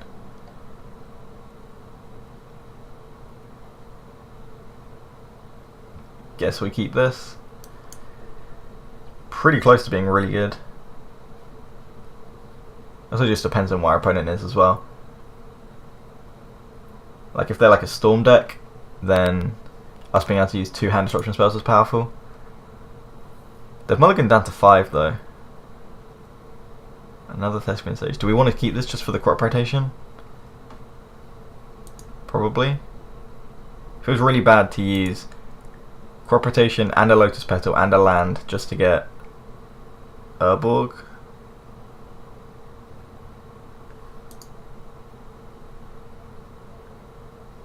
Still think we have to keep on top though, because otherwise we're just like hoping to draw into certain cards. Okay, I have Ugin, so we're against Eldrazi. So Thespian Stage, Lotus Petal. We know that we're safe to crop rotation because they're Eldrazi. So green, crop rotation, choose the Thespian Stage. And we're going to get... I guess we could actually just get Dark Depths, but then we still need 2 mana, so that's just really risky. And really slow. So we're going to get Urborg. And we're going to Thoughtseize them. So we could Inquisition them, but they could just have like a land that taps for 2, and then they could like Thought-Knot Seer us. So I'd rather just Thoughtseize. As Thoughtseize can hit Thought-Knot Seer, but this can't. And they do have it. And they have the Eldrazi Temple, Ancient Tomb. Okay, sweet. So they're just playing off the top at this point.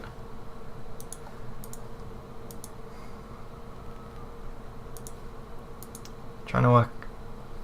Alright, yeah, so they got Ancient Tomb, Eldrazi Temple, and Glimmerpost. Glimmerpost went into battlefield. They gain 1 life for each locust they control, and locust is a type of land. They have 1, so it only taps for 1. So they only gain 1, and then the other one taps for how many locusts you have.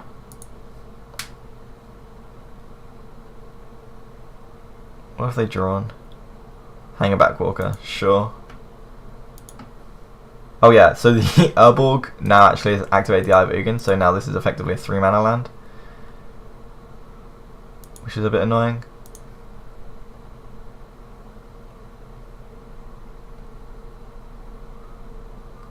So we know the 2 cards in the hand. They played this, so they have a Glimmerpost and Ancient Tomb. So there's obviously no point in Inquisitioning. Probably keep the Sejiri Step. Well, I guess the deck's colorless, so the Sejiri Step isn't even going to do anything. It gains protection from the color of your choice until end of turn. They're all just colorless. So play Thespian Stage in the off chance that we draw Dark Depths.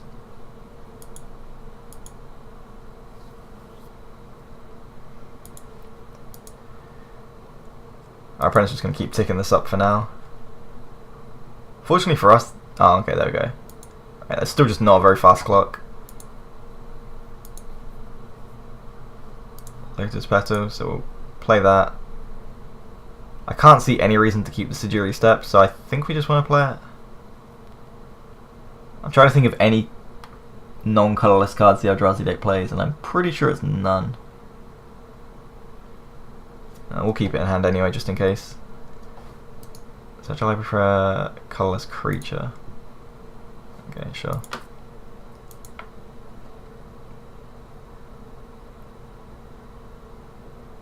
Yeah, we'll just pass.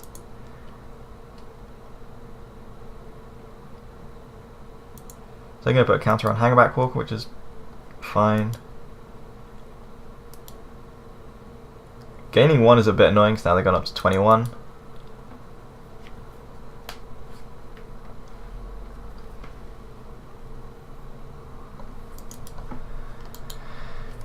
Probably just going to take 2 here, and they're going to keep pumping up the Hangerback. No, they're just going to attack with it from now. At what point... You only have to wait like 2 turns for the Hangerback Walker, and you would have netted more damage. So depending... They must have drawn something aggressive here, because otherwise it's, in the long run it's better to start taking it up. Chalice on 1, on 2. Okay, so this stops into the north, Sylvan Scrying, but it doesn't stop crop rotation.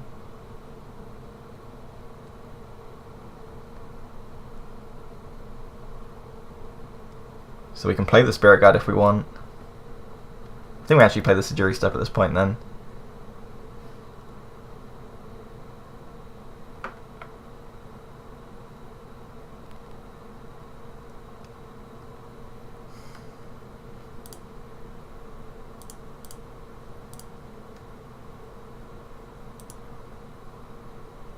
Oh crap, no, because then we don't have a...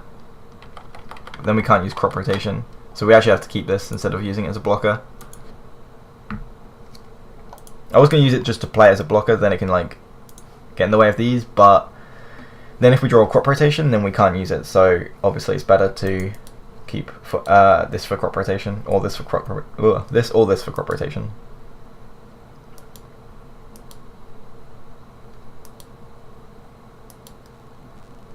And nothing of this world. Well, we might as well Inquisition it as they've got a card in the hand. Ivy again, sure. And yeah, we're just gonna have to pass.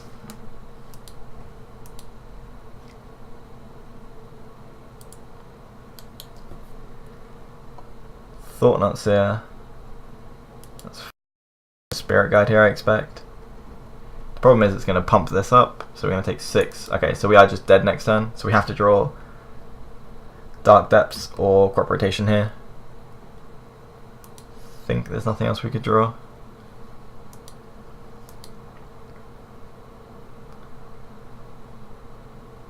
And if they draw like a Reality Smasher at the top, we are just completely dead.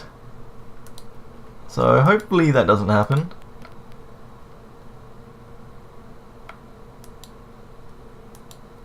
Do we get lucky? No. Okay, on to game 2. Because of Chalice, we want to bring in Abrupt Decays. They don't play any legendaries really for Karakas. Natural State's probably good as well. Cards we don't want are Pith. I'm pretty sure they don't play Wasteland in the deck. So they play 4 of both Eldrazi lands, and then the Locust lands, Ancient Tombs, City of Traitors. Yeah, I don't think they have enough space for Wastelands.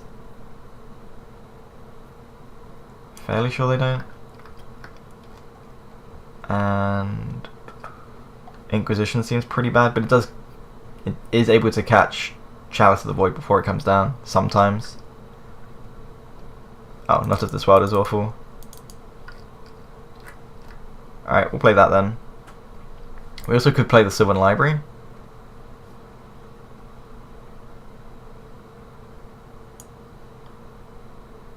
No, we'll try this.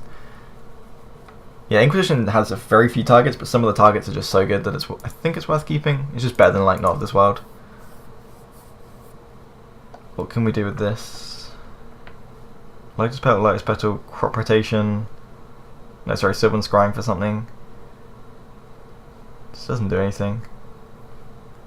So all the tutors, but we just don't have a permanent land.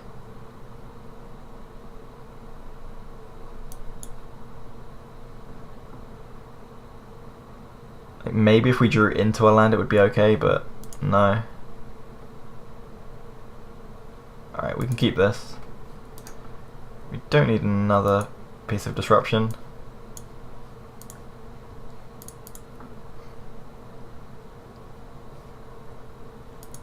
Bayou, and see what they've got. Warping Well is counter a sorcery. Yeah, counter target sorcery. Thought-Knot Seer, Simon Spirit Guide, Reality Smasher, and Chalice. So I think it's between Reality Smasher and Thought-Knot.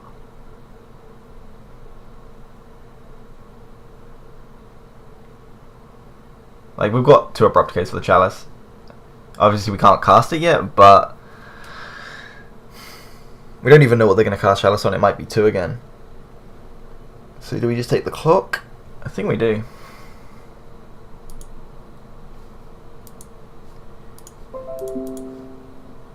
Let's get rid of that.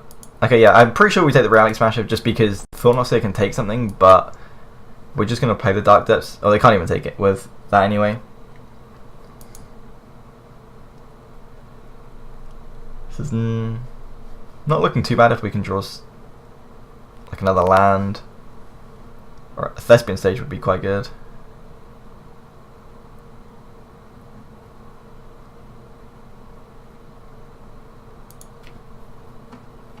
They're probably going to go Ancient Tomb Chalice.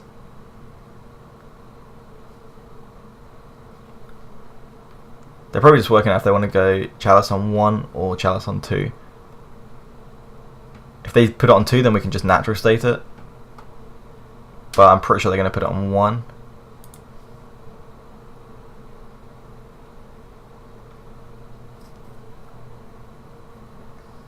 Yep, Chalice X equals 1. So anything that anyone casts for 1 mana gets countered.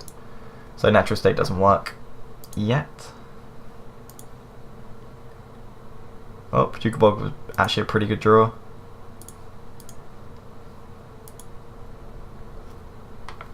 I think it matters whose graveyard gets exiled here.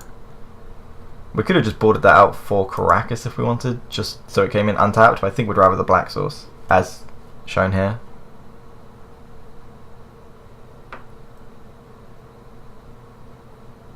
And they're going to use Thought-Knot to take an Abrupt Decay.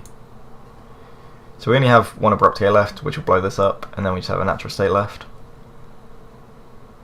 This can only take non-lands, so they can't take the Dark Depths. Unfortunately, Abrupt Decay can't blow up their Thought-Knot.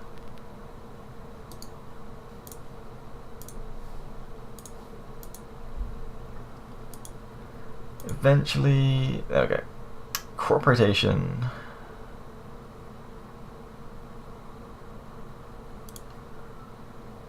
So Abrupt Decay this.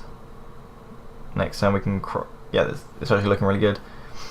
There's no reason to use Abrupt Decay now, we'll just do it in their turn.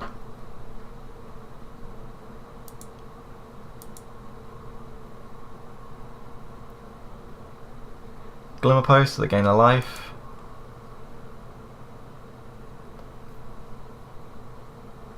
The important part is, the important part is that we now have the Crop Rotation. Reality Smasher, gross. We might just be dead, depending on what we draw.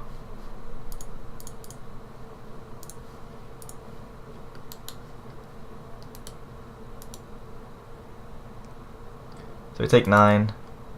So we have to make Mirror Age to block Reality Smasher next turn. That's assuming they don't have another Reality Smasher. Thoughtseize. So we can go Crop Rotation, this, get... It's just nothing we can get, is there? I don't think so. We still need just 1 more mana to use the Crop Rotation.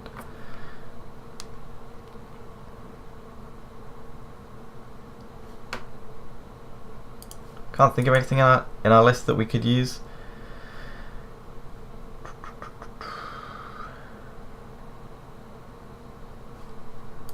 No, that is just us dead, unfortunately.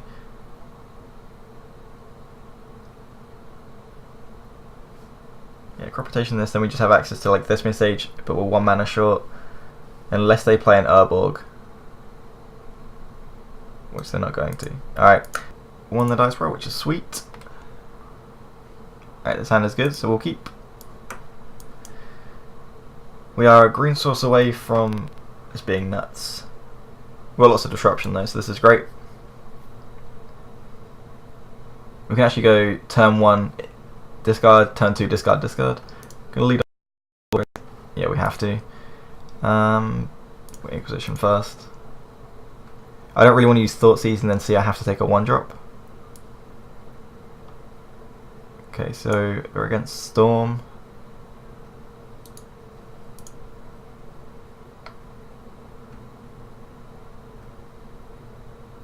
Do we take... probably just start taking Brainstorms and stuff. They don't have a fetch yet, so maybe we take Ponder and Preordain.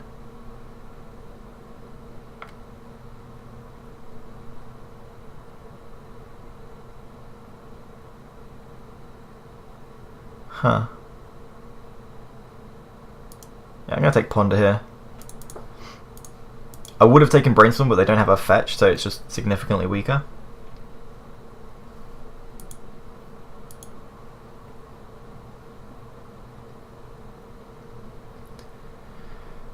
Hopefully they just use a sorcery speed, yeah, because if they kept up Brainstorm, then they could use Brainstorm in response to these, and then put their best 2 cards on top of their deck.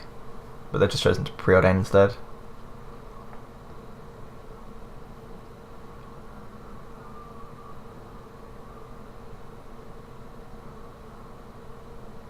And they're going to play the Lotus Petal out. Surely they're not going to combo off right now.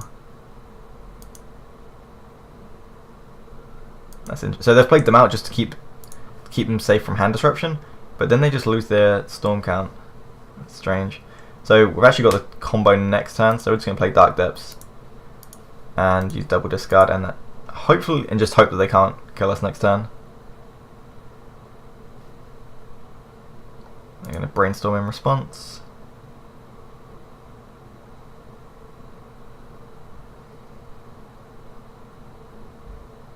So because they've seen Inquisition, they might actually keep cards in the hand which cost more than 3 mana, so that we can't Inquisition them, and then we can use the Thoughtseize to take them, which would be nice.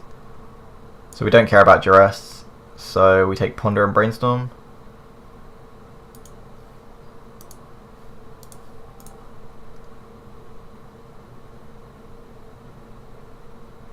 So they have Duress and a fetch land, Misty Rainforest. So I'm going to assume they can't combo off this turn, and then we can just make Mirror Lage, and we should be able to kill them before they can combo off, unless they get like Past Inflamed, or even then they probably can't.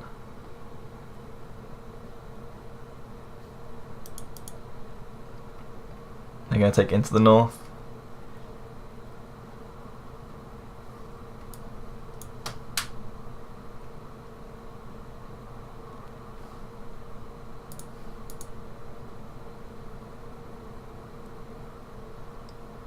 Yeah, I'm pretty sure they take Into the North just in case we draw a green source, or in case we get like if we get Lotus Petal or the or the Spirit Guide that gets us green, then we can actually use Into the North, get Bojuka Bog, and exile their graveyard. But I don't think we would do that anyway, over making the Mirror Lage this turn anyway. Ah, we did draw it, okay. So play Thespian Stage, and they know we have the Not of This World, so they have to kill us this turn.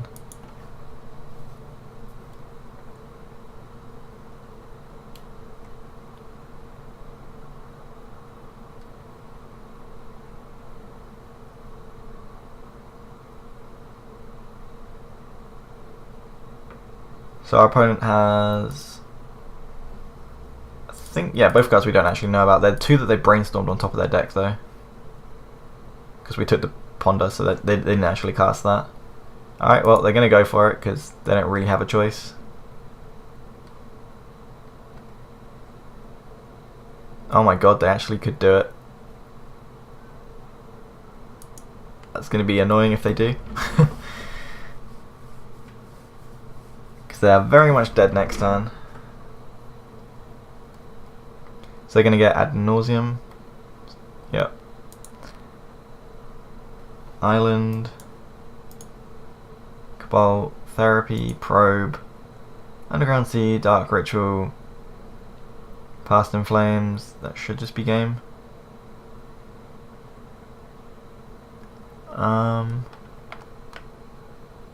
Empty the Warrens, well that doesn't help.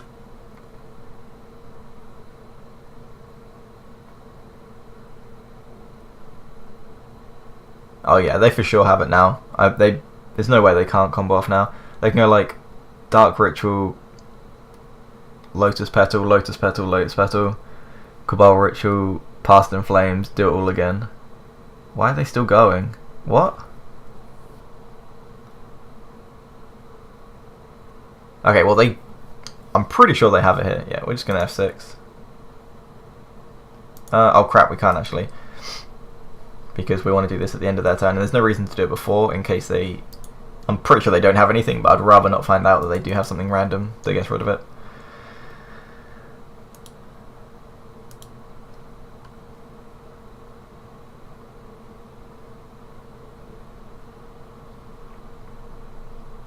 So they are down to 2, which doesn't change anything. Like, there's no reason. Yeah, this should easily be a win for them. They can go Cabal Ritual. Where is it?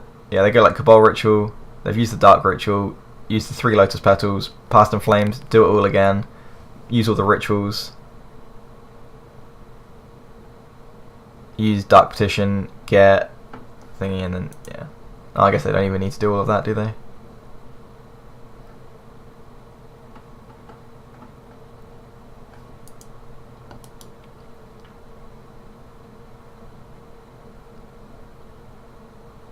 Yep.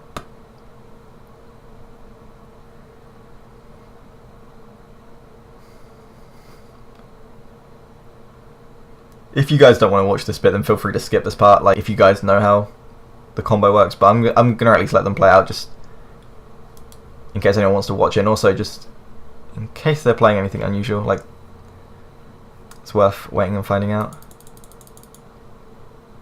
So I'm just gonna go Cabal Ritual, Dark Ritual, Dark Petition, and win the game.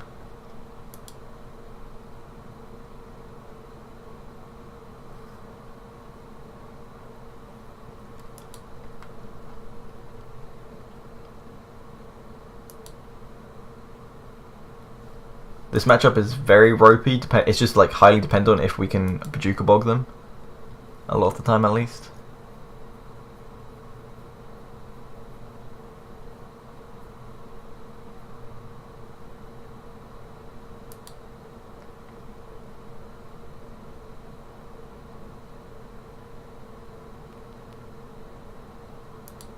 Lion's Eye Diamond.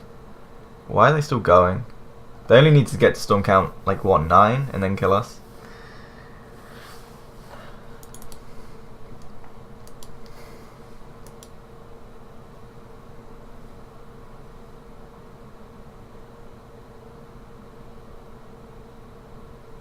And Tendrils. Sweet. So that is game 1. Sideboarding. We want Bojuka Bog for sure. Natural State can blow up Lion's Eye Diamonds, same with Abrupt Decay. And Pithing Needle can name nothing. No, I don't think it can name anything.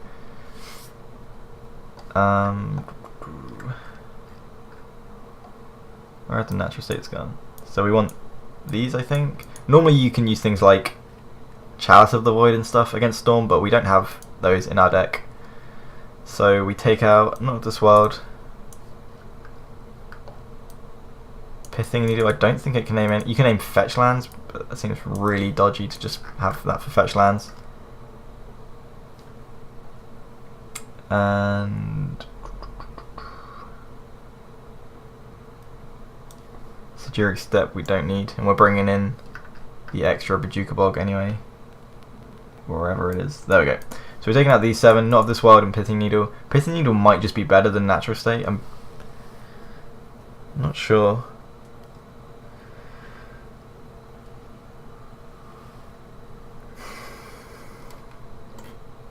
Is there anything else we don't want? I don't think so. Yeah, I think it's just between Pithing Needle. Is using Pithing Needle naming a land better than Natural State? I think both aren't great. We'll try this. We definitely want to play first.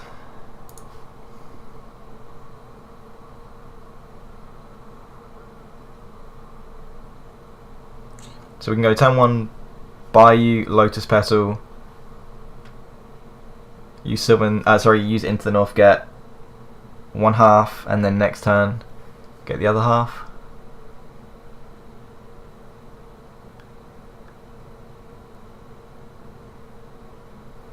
Yeah, we'll keep this.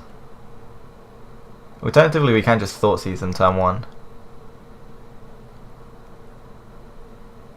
But we have access to the Lotus Petal into crop rotation, get Bojuka Bog, so I think we're fairly safe with how quickly they can go off. They have mulligan down to 5 though. Alright, so we're going to go Bayou. I think we just want to use Into the North straight away, because we have the crop rotation whenever we need to. So I'd rather just try and combo off really quickly.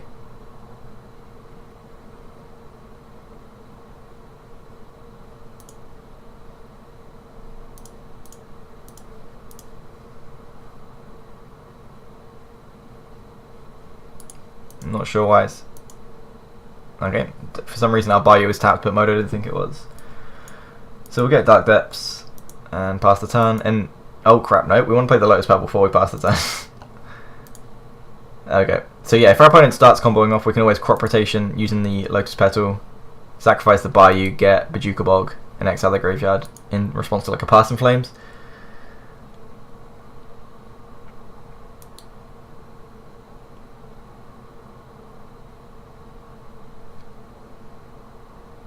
Underground Sea. And it's gonna use like Brainstorm Ponder or something. It'll be Ponder or Preordain here. Yep.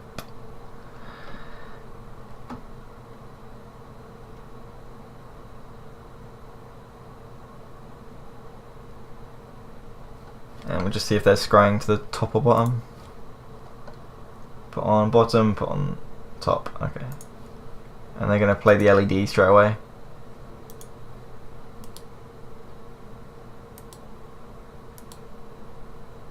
Crop rotation.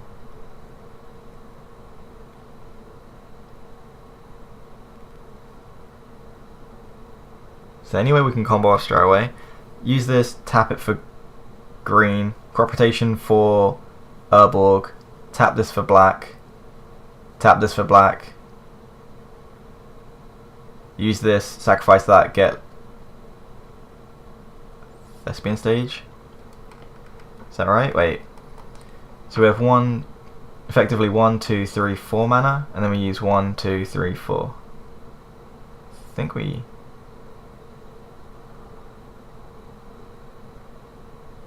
Pretty sure we can combo off. Let's just make sure that's right. So we go use Bayou, use crop rotation, sacrifice this, get Urborg, tap Urborg and this for 2 black, use Lotus Petal, sacrifice the Urborg, so still on 2 black, get Thespian Stage, use the 2 mana from this and the Urborg with the Thespian Stage to make the 20/20. Yeah, so we do have that. And we're just going to pass though, in case we want a Bojuka Bog instead.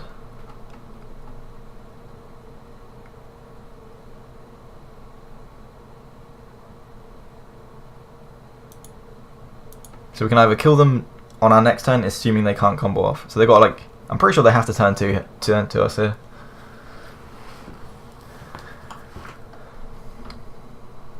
They could also just gain some amount of life and go up to like 26 and then survive a hit.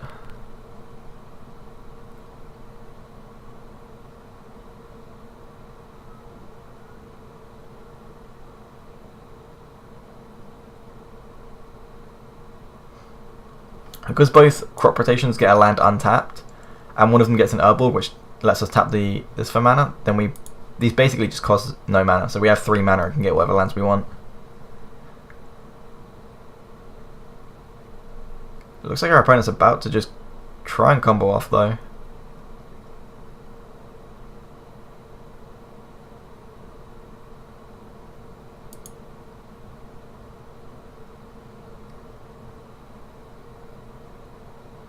Which is a little bit surprising. Inferno Tutor. So reveal the top card. Oh, sorry. Reveal a card from your hand. Search your library for a card with that name, but they are hellbent, so they can get anything. Sure. So if they get Ad Nauseam.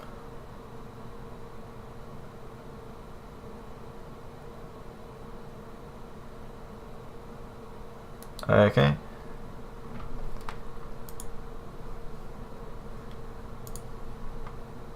Lotus Petal, Brainstorm, Cataxian Probe, Cabal Ritual, Cataxian Probe, Infernal Tutor, Swamp, another Infernal Tutor, Echoing Truce? Huh.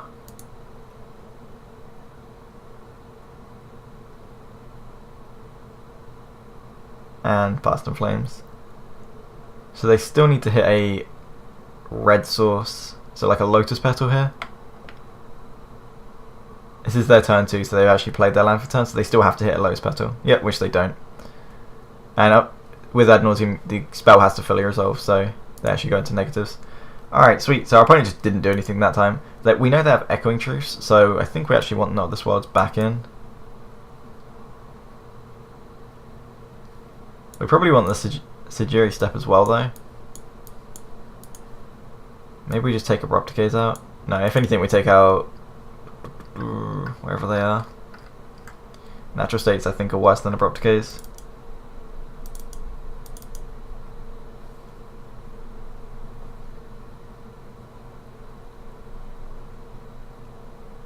Do we want all 4 Abrupt Decays, or do we just want a couple?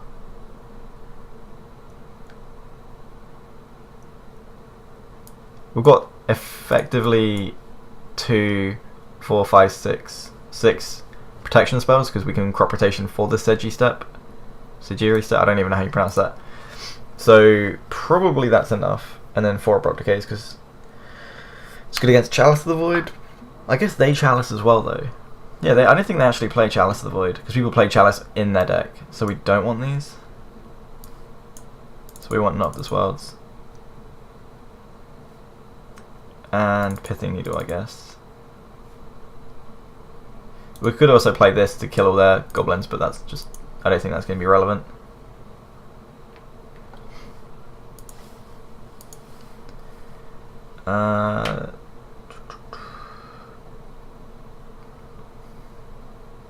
His hand doesn't actually do a lot. So we've got Bojuka Bog to exile their graveyard, but that's only sorcery speed. The Into the North doesn't get what we're looking for. Pithing Needle is not one of our good cards in our deck, really. It's just there because it's better than what we have. I actually think we put this back and mulligan. We can go like turn 1, play this naming Polluted Delta, hope for the best. Which does not feel good. Yeah, we're going to mulligan that, it just doesn't do anything quick enough. Alright, we'll keep this. I think we're just looking for the combo first before we start worrying about protection.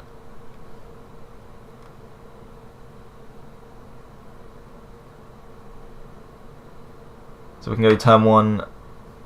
Oh, sure, they can look at our hand, that's fine.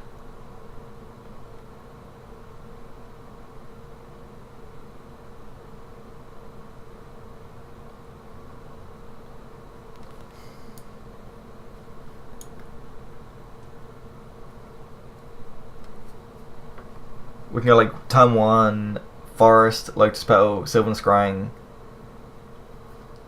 get like Urborg, or I think we just want to wait and see what we draw though before we, like a couple of turns before we get anything with our tutor.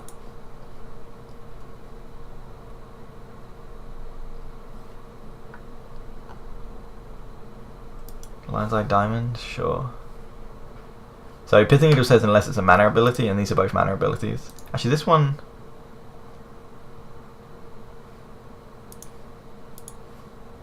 Don't know if I'm pretty sure LED is still counted as one. Oh, but you have to discard your hands. Doesn't count. That's pretty good. They're gonna name Inquisition here.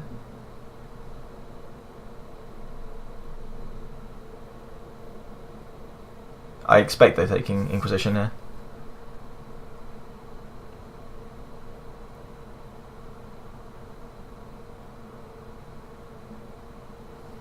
Eventually.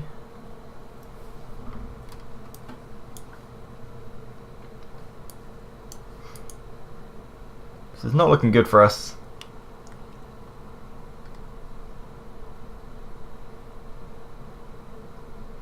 They can take Sylvan Scrying, but I don't see the point. I guess it's one half of our combo. We can use Sylvan Scrying with this, and then we've got the combo. We just don't have access to any black at that point. Then we still need an Urborg, or unless we keep the Lotus Petal, and then that's one black source, then we'd have to draw another land. Our opponent is in the tank.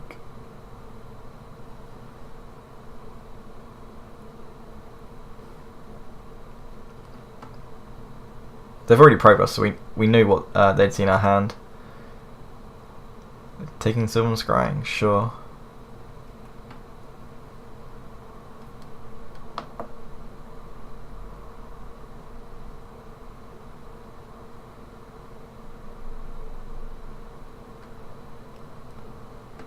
Holy crap, are they gonna... Oh, okay. I thought they were just gonna try and combo off right here, right now. They've only got 2 cards left in their hand, so... I'm gonna take Hex Mage, sure. So we can just Inquisition them. I'm gonna assume the cards in their hand are just more than 3 mana, because I don't think they want to be getting Hellbent this early.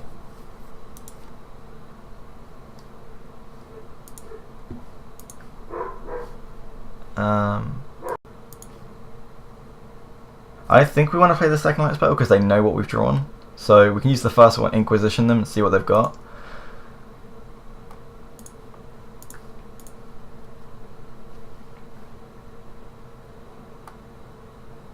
Duress and Ad Nauseam. Well, obviously we're taking the Duress because we can't take the Ad Nauseam, so they are next turn just going to go Ad Nauseam, hope for the best.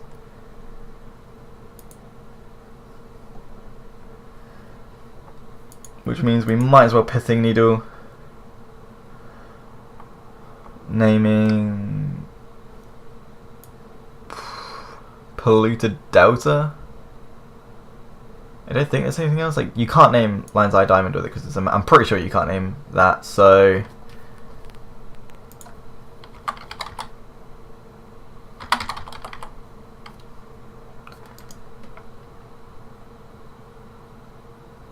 Can't think of anything else they'd want. Yeah.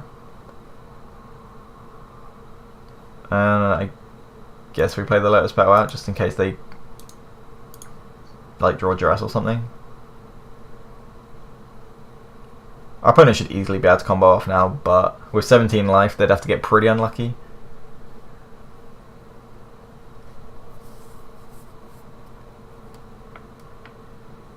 Maybe if they like drew Tendrils now.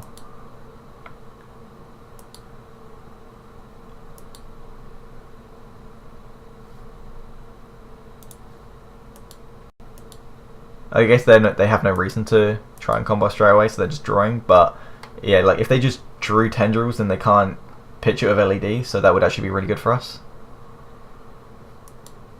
And playing the Urborg means they can still use this for mana, which is annoying. Maybe I shouldn't have played it. Crop Rotation is like the best draw we could have got, so we're just going to pass here. Them waiting may now mess them up, because if they get like, if they like use Past and Flames, we now have an actual response to it. Ad Nauseam is 4, right? Oh, it's 5. Okay, that's why they haven't done it. Well, they can do it now, but...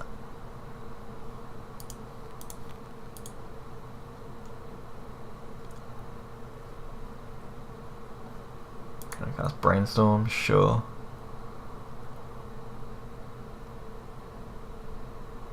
Yeah, I should not have played the Urborg. I thought the Tendrils was 4. That's why they hadn't done it, because they just didn't need to, but instead they couldn't actually cast it. But now me playing the Urborg means they can use the Polluted Delta as a mana source, and they can.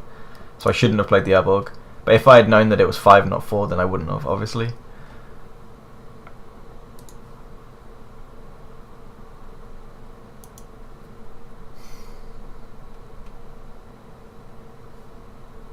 I guess we take the Therapy just in case they name Crop Rotation. Like, Ponder and Brainstorm just don't matter at this point. All we're waiting to do is them cast Past and Flames, and then us to respond with Crop Rotation into Bojuka Bog to exile their graveyard.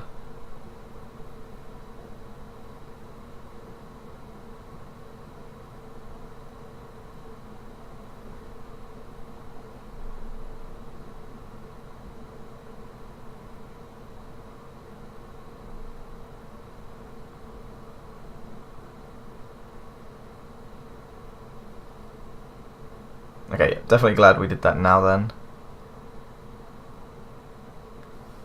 So what they've done here is they've used Gitaxian Probe and then held priority and activated the LED, so they get to draw a card.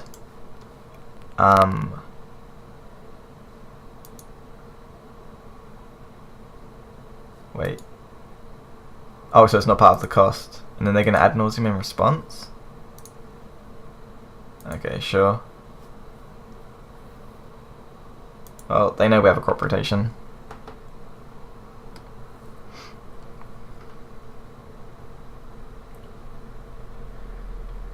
So they probably know that we're playing Paducah Bog. Well, yeah, they'll definitely know if they should know this matchup because it's a fairly simple deck. What we're playing is a fairly simple deck at least.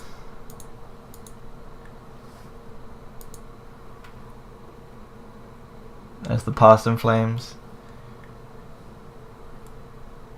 There's not too much they can do here though. Just because they have to use... Oh, there we go, there's Duress. They have to keep going because like they don't actually have enough mana yet. Because they're going to have to discard their hand.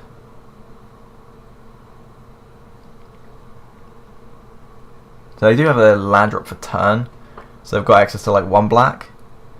Use that, Duress us. Or they can go like Dark Ritual, sorry. Okay, they're just going to get the Storm count out with all the LEDs.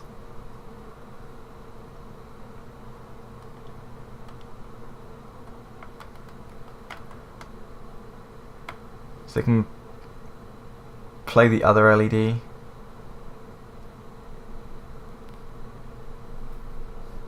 Yeah, Dark Ritual into Duress here.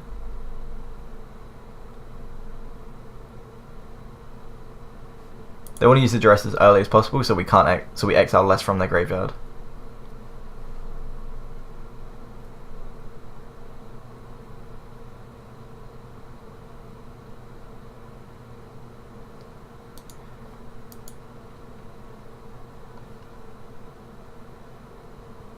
Do we do it in response to this? Because then they'd only go up to 4 mana.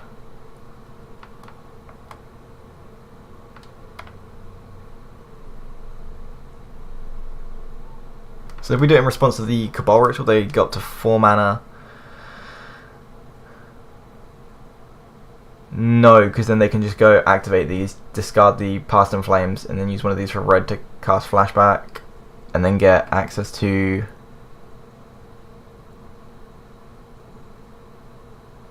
Let's just work out what's gone. That's gone. That's gone. They've played the Ad Nauseam. And that. Pretty sure we let this resolve.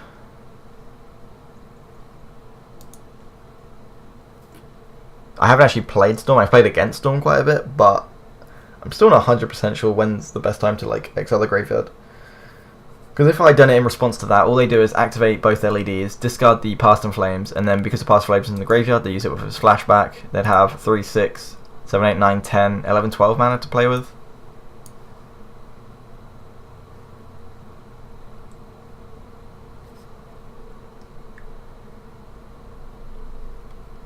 So what are they going to be getting here?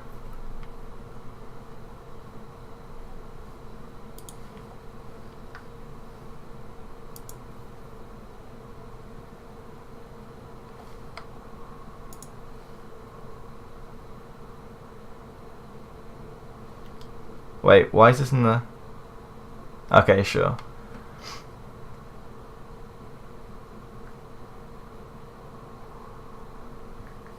What if they... So they're casting Infernal Tutor. That's sure. So they are Hellbent.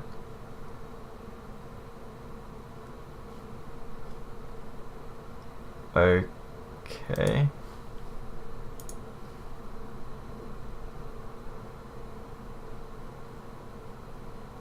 I don't know what they're getting here. They still need to use the Past in Flames, right? They're probably just going to get another Infernal Tutor, and then use that Infernal Tutor to get Tendrils. Yeah.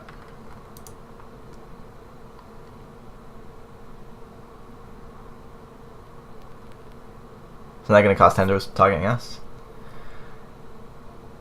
I don't think there's anything we can tutor for, but I guess we have a look.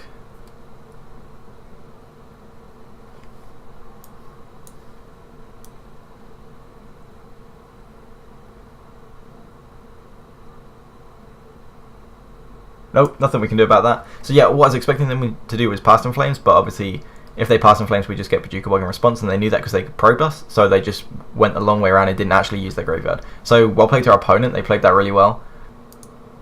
Welcome back guys, we're on the play, which is sweet. And this hand has half the combo and 2 accelerants, but the rest of it is just land. So we have 4 Dark Depths, 4 Grip Rotation, 4 Sylvan Scrying, and 3 into the north, which are all good draws. So I think we just keep this because we have half and we have like if we just got it on turn 2, which is crazy. So I guess we just play it and pass.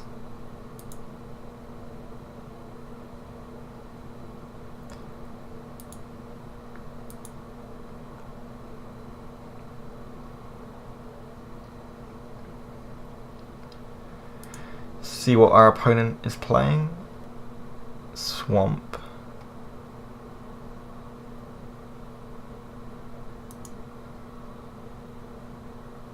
Gonna lead off with Thoughtseize, sure.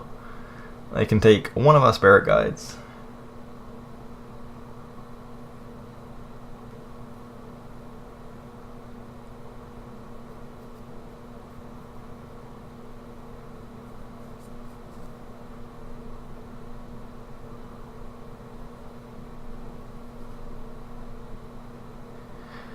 And they should just be passing the turn back. Alright, Sylvan Scrying's great draw.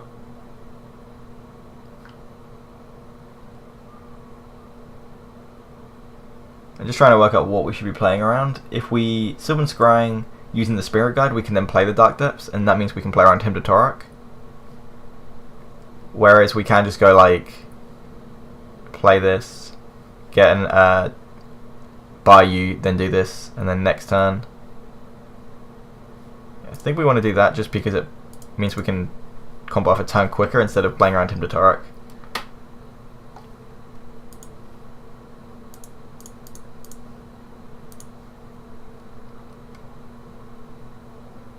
For players that don't know, Hymn to Tourach is a 1/1 sorcery. Target player discards 2 cards at random. So the fact that they'd have Hymn to Tourach on turn 2 and hit Dark Depths is fairly unlikely. So we're just gonna play this way because now we can just go play Dark Depths, end of their turn, Spirit Guide, and we'd have enough mana to make Mirror Lage.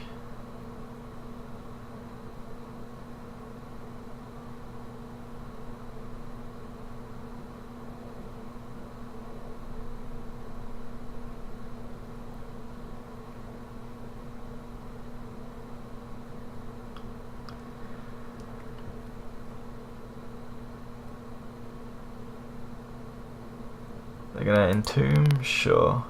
They know we have Bojuka Bog, so they have to reanimate it this turn, I think.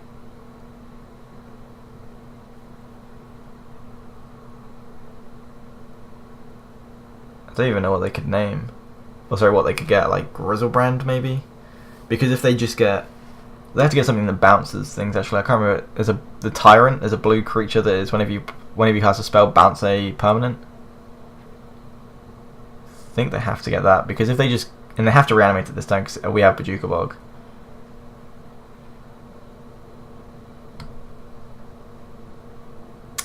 Ah, Ashen Rider. That works. So when it's battlefield, you exile a permanent.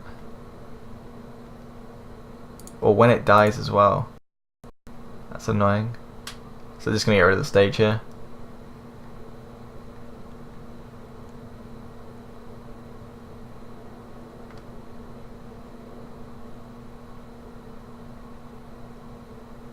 I guess they could get rid of the swamp, the Bayou, but that seems much worse. So this is where we're going to need the Sajiri step to actually win the game, because they're just going to block our Mirror Lage, and then when this dies they're just going to exile the Mirror Lage, so we have to have a Sajiri step for this. And should be our turn. Guess we play the Dark Depths.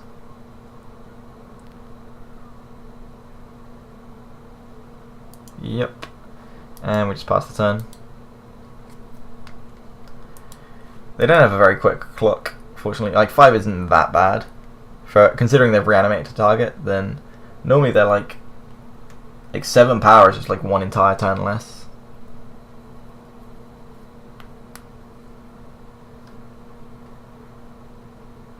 And we also can just make Mirror Lage and not have to attack Exile.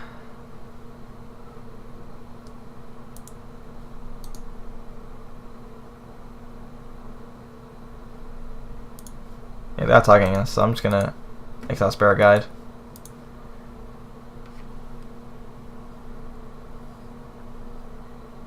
What did they exile? Exhume, sure.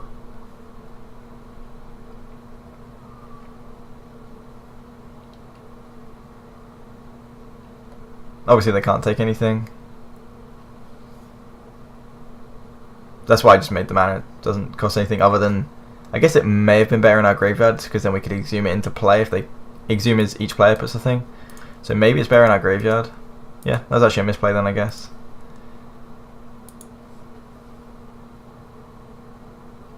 Didn't have 3 mana to remove a counter.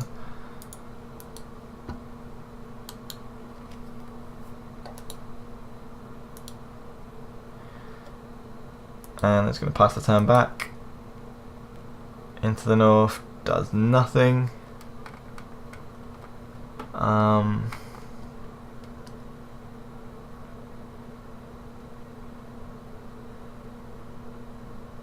Well, the removing counters just isn't going to be quick enough, so we're going to into the north. And try and just make our deck a little bit thinner. Like, there's no reason to do it. Like, I can't think of anything else we could do. I guess we could have Ghost Quartered as well if we want to get another land out of our deck. Oh shit, should have got Forest or a Swamp there. I thought it went into play, but... Sorry, I was thinking that was Sylvan Scrying, not Into the North. So that was a misplay.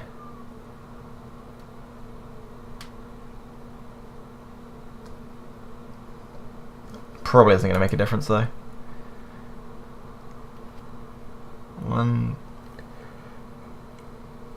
Maybe it will. I guess we'll find out.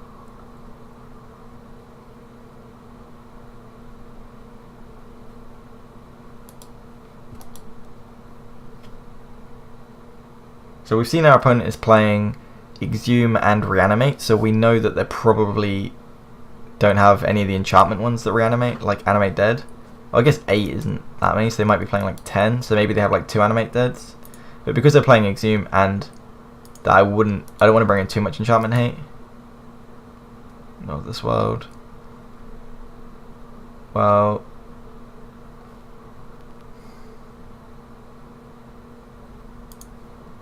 we'll play this and pass, and we have to draw Thespian Stage or Hexmage next turn. But we do have the Knot of this world for the Ashen Rider. I think that works, right? On a Speller ability. Yeah, it should work.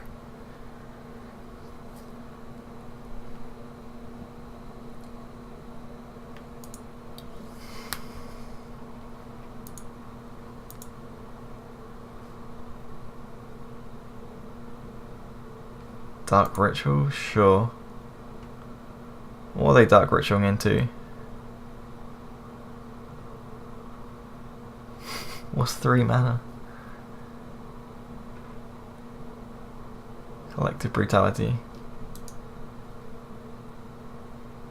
Are they gonna double Collective Brutality us?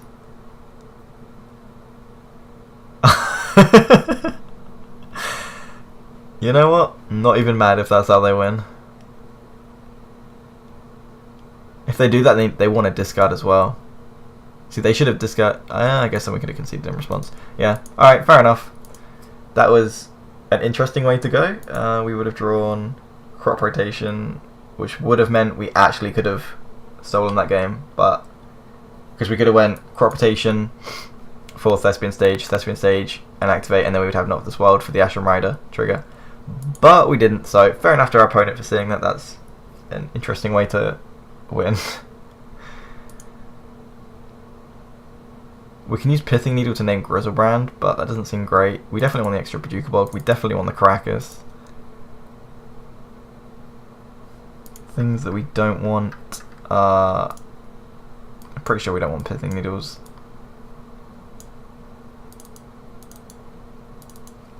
Anything else?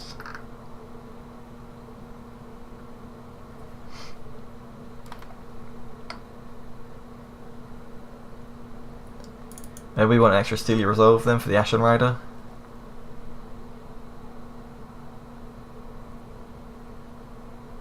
Yeah, we'll try that.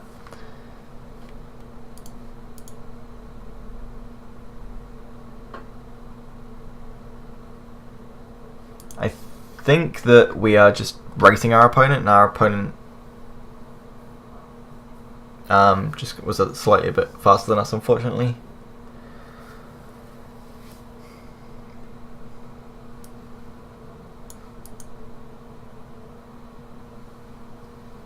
Eventually, when it comes to the round, our opponent's probably sideboarding in the blue Tyrant, so whenever they play a spell they can bounce a permanent.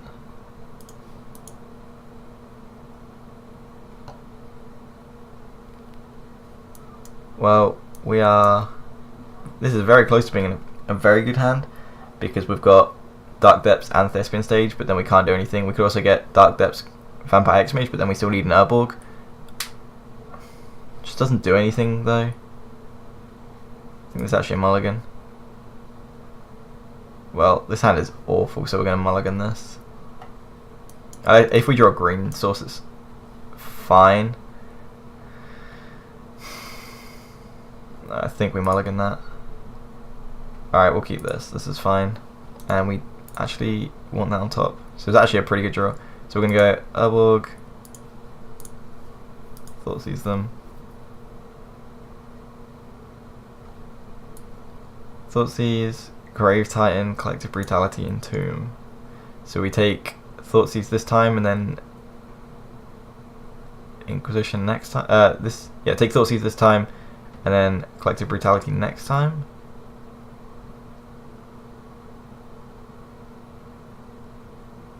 Or do we just take Entomb?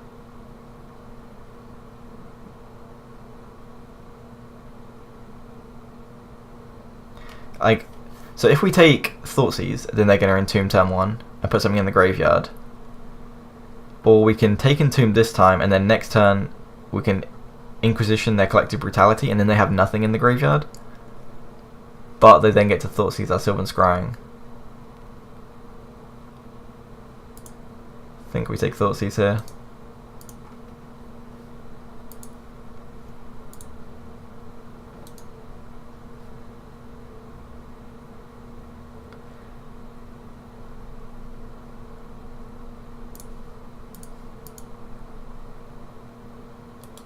And they're just going to Entomb at the end of our turn.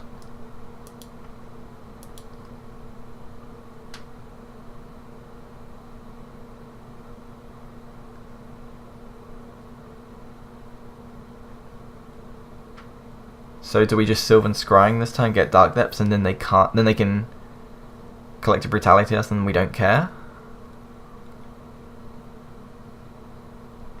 Yeah, I think so. It does mean we're a turn slower, so maybe we should have led off with the Bayou, and then we could have been... Yeah, I should have led off with the Bayou. It could put us a turn behind.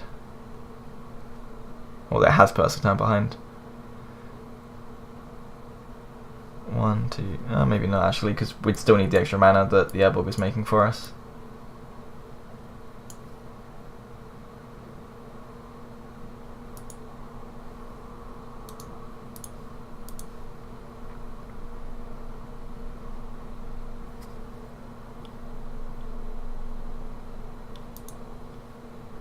They didn't end of turn Entomb. because they don't have any way to reanimate it yet. So I think they're keeping that just so they can do that and reanimate it in the same turn, so we can't just main phase a Bojuka Bog against them.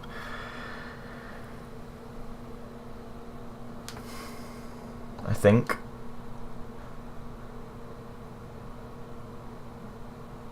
They just collected oh, they're going Tomb now, so they must have drawn reanimate.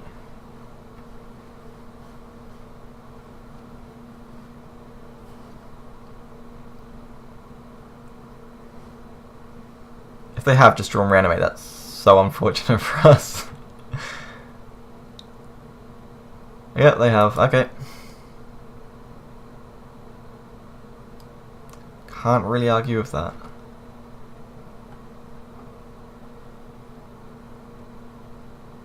They can just start drawing, yeah. They're going to draw 7 cards.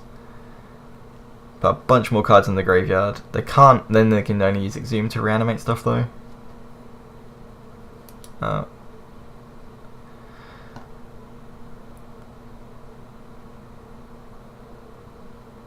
They are only on 5 life though.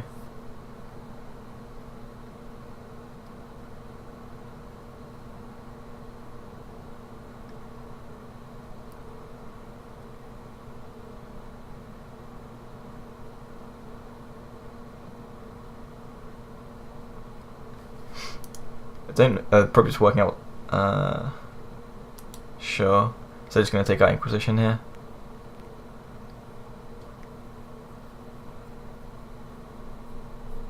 So if we draw a Mana Accelerant in Lotus Petal or the Elf, then it would have been better to go Bayou, because then we could have went Dark Depths and Bayou into Thespian Stage into Dark Depths, and then we would have been a turn ahead. But if we don't draw one of those 8 cards, then it makes no difference. So I should have actually led off to Bayou. Hopefully it won't come up. Our opponent can't attack us, so they're just going to have to go to discard. Unless they just want to like randomly entomb something. Or whatever they've got is in their 8th card in hand.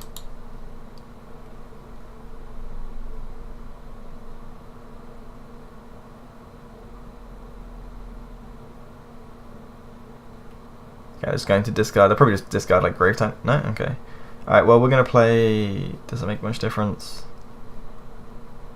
I don't think so. We'll play Dark Depths and pass. So we're still just not dead yet.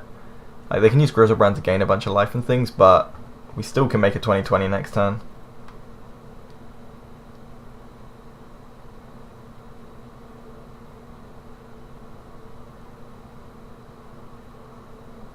And they're just going to attack us, and then they're probably just going to draw 7 more cards.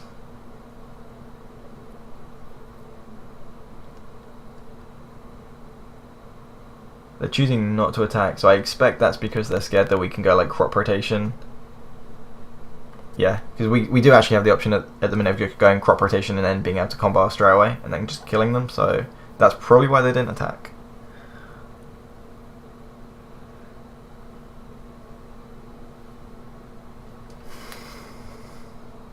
Which means they probably don't have an answer for our Miraculation if we do get it.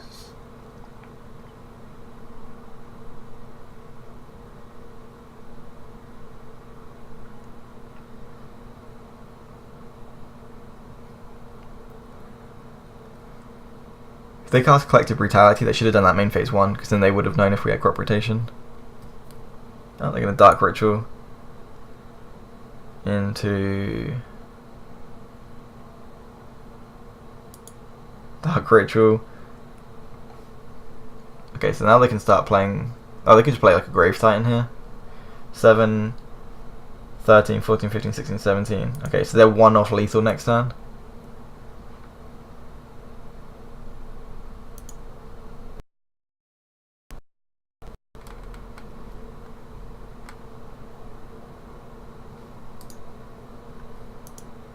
Yeah, because they've got 7, 13, 14, 15, 16, 17, so they are 1 off lethal.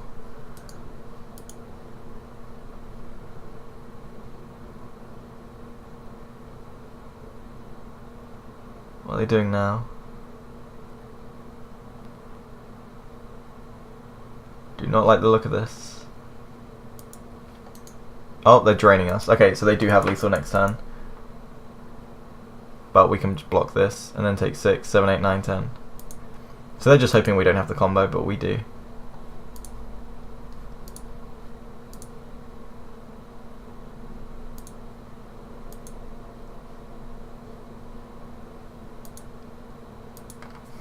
If they have any sort of answer to our Mirror Lage, then we do just lose on the spot though.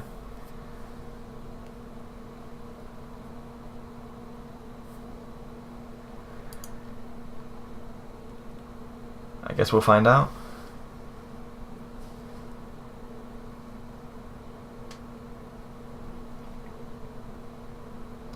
Looks like they're in the tank. Yeah, so if they attack with everything, because they drained us for 2, now they have 13, 17 damage on board.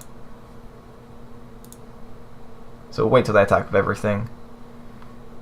They're choosing not to, so they can use the Griselbrand to chump.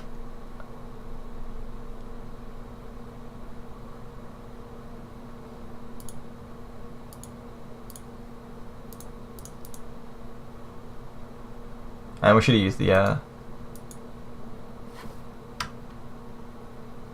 Dark Depths to tap for mana there, but and we want to keep this one.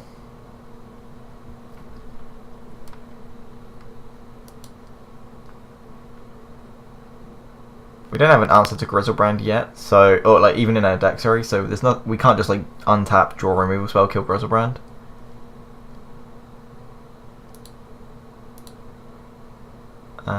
I guess actually we could have drawn something to give it protection from black.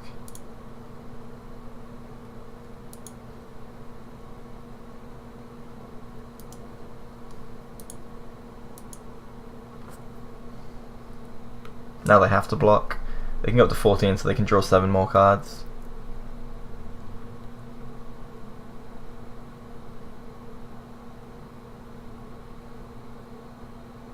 Let's see what they do.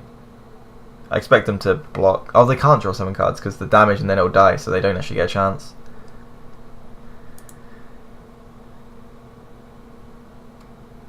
And now they can attack us for 10, but then they just die in the air on the swing back. So they have to be able to attack, and then into whatever it's called, Exhume, to bring back the Griselbrand as a blocker again, and for us not to draw Sylvan Scrying or Crop Rotation or Sejiri Step, and it looks like they didn't. Sweet. So next game, what do we want this time? I think we just want the same thing. Maybe Sylvan Library, but I don't think so.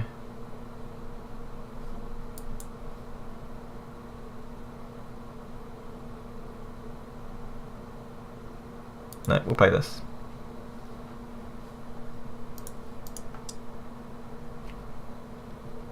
And unfortunately our opponent gets to go on the play again, but I think this is a fairly good matchup for us.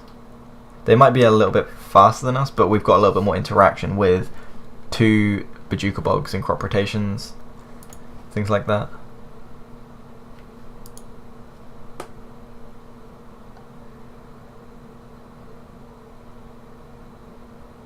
I think we have to keep this. We've got half the combo and still 2 pieces of disruption. Yeah, we'll keep this.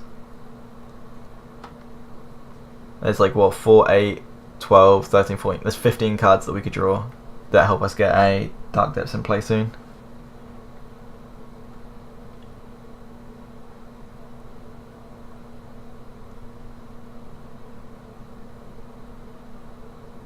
Probably just going to lead off with Disruption.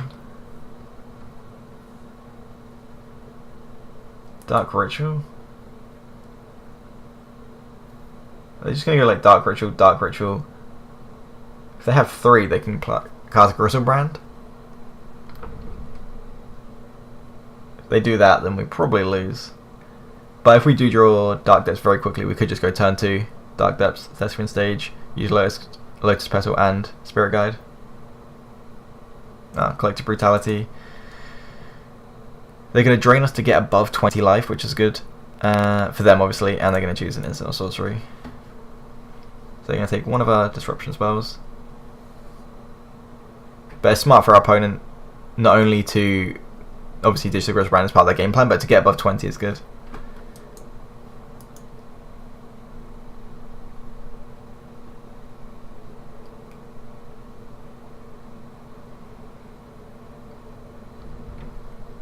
I guess they'll take Thoughtseize, yeah.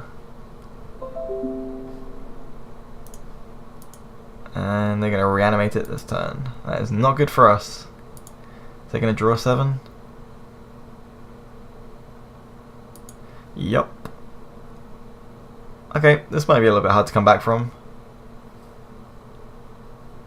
But definitely not impossible.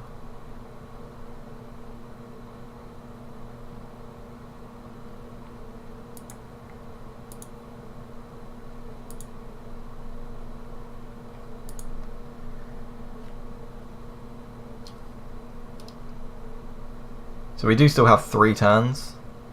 7, 14, 21.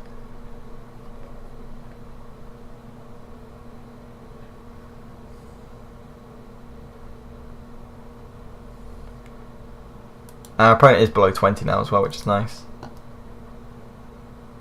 Opponent's going to go to discard, probably discard like another Reanimator target. Grave Titan, yep. Okay, so we've got enough of this world, so we don't have to put Steely Resolve in so desperately anymore. So we're going to go Thespian Stage, Lotus Petal. Now I can use Lotus Petal to Inquisition, but I think we'd rather just keep it in case we draw Dark Depths next turn. I mean, our opponent's already cheated Griselbrand into play. They could have something else to bring in Grave Titan, but they've drawn 7 cards and they're going to attack us, draw another 7, so whatever we take, I feel like they're just going to draw another one off anyway. They're going to draw 14 cards, which is literally a quarter of their deck.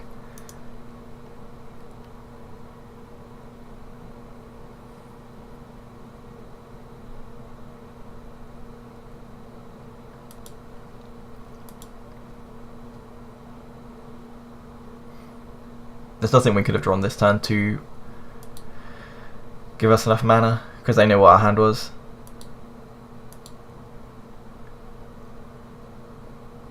So now they can use Reanimate for the... Oh, they're just going to gain, draw 7 instead. Maybe Pithing Needle was worth bringing in. I don't think so, but...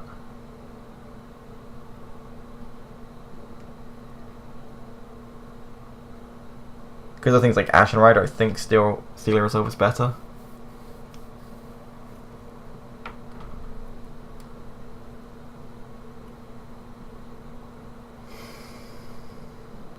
Our opponent's in the tank. They've got discard 7 cards, so they probably want to use some more of them before they go to discard.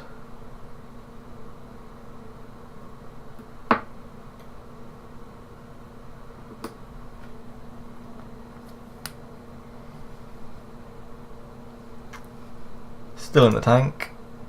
They could use like Dark Rituals to cheat stuff into play. Entomb. They could actually reanimate into Grave Titan and go down to 1. That actually is something that they might be worried about. Just because if they go down to 1, then we might have like a Collective Brutality back or something strange, but we don't play obviously. Attack opponent reveals, so they're going to take an instant sorcery and they're going to drain us. Sure. I expect they're draining us, so if they draw another one or they play another one, then they can get us down to 7, and then 1 Griselbrand hit.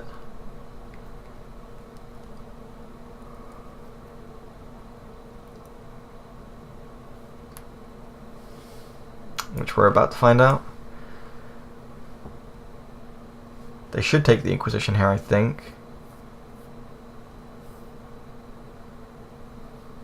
Depending on what the hand is, but if we use Inquisition, we can take another Collective Brutality off them. But they can draw a billion cards anyway. So they're going to go up to 9, attack us for 7, so they can draw 14 cards. Sorry, yeah, 14 cards. But they still do take it.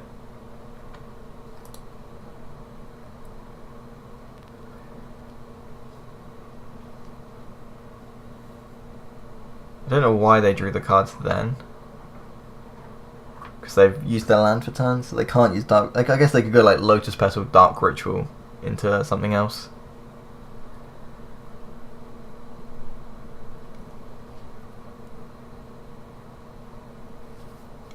Otherwise I feel like it would have been... sure. I was going to say, yeah, otherwise it probably would have been better for them to just draw the 7 in our turn so they get round the discard step. They're taking the Spirit Guide, so that is just game. assuming they have another Collective Brutality to drain us for 2.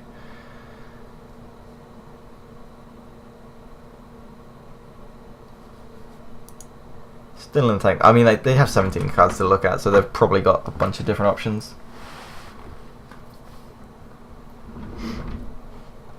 Normally I would play Leyline off the Void in this deck, but unfortunately I didn't have it on Modo, and I didn't have access to it, so I had to just replace it with other things, because normally graveyard decks aren't too much for a problem because we have Crop Rotation into Bojuka Bog, but unfortunately we have lost to a lot of graveyard decks.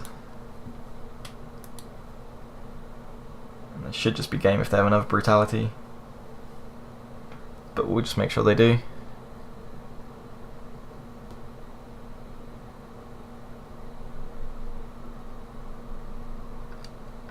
Bunch of swamps. Grave Titan, Thoughtseize.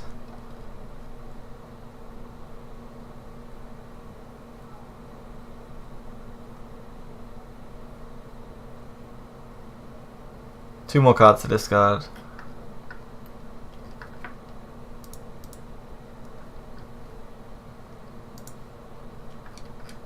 Swamp. I expect that's the last swamp in their hand then, as they took so long to decide, and Thoughtseize. So, Urborg, and we just have to hope that they don't have a Collective Brutality in the next 8 cards and 7 cards in the hand. I'm just going to yield because there's nothing we can do.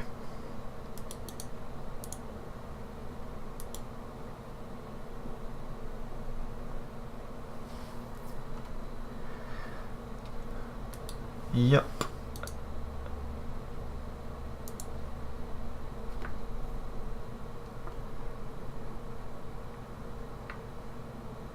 And Collective Brutality. Yep, sweet. Thanks for watching. I think that is the last game. Yes. So thanks for watching, and I'll see you in the next playlist. Peace.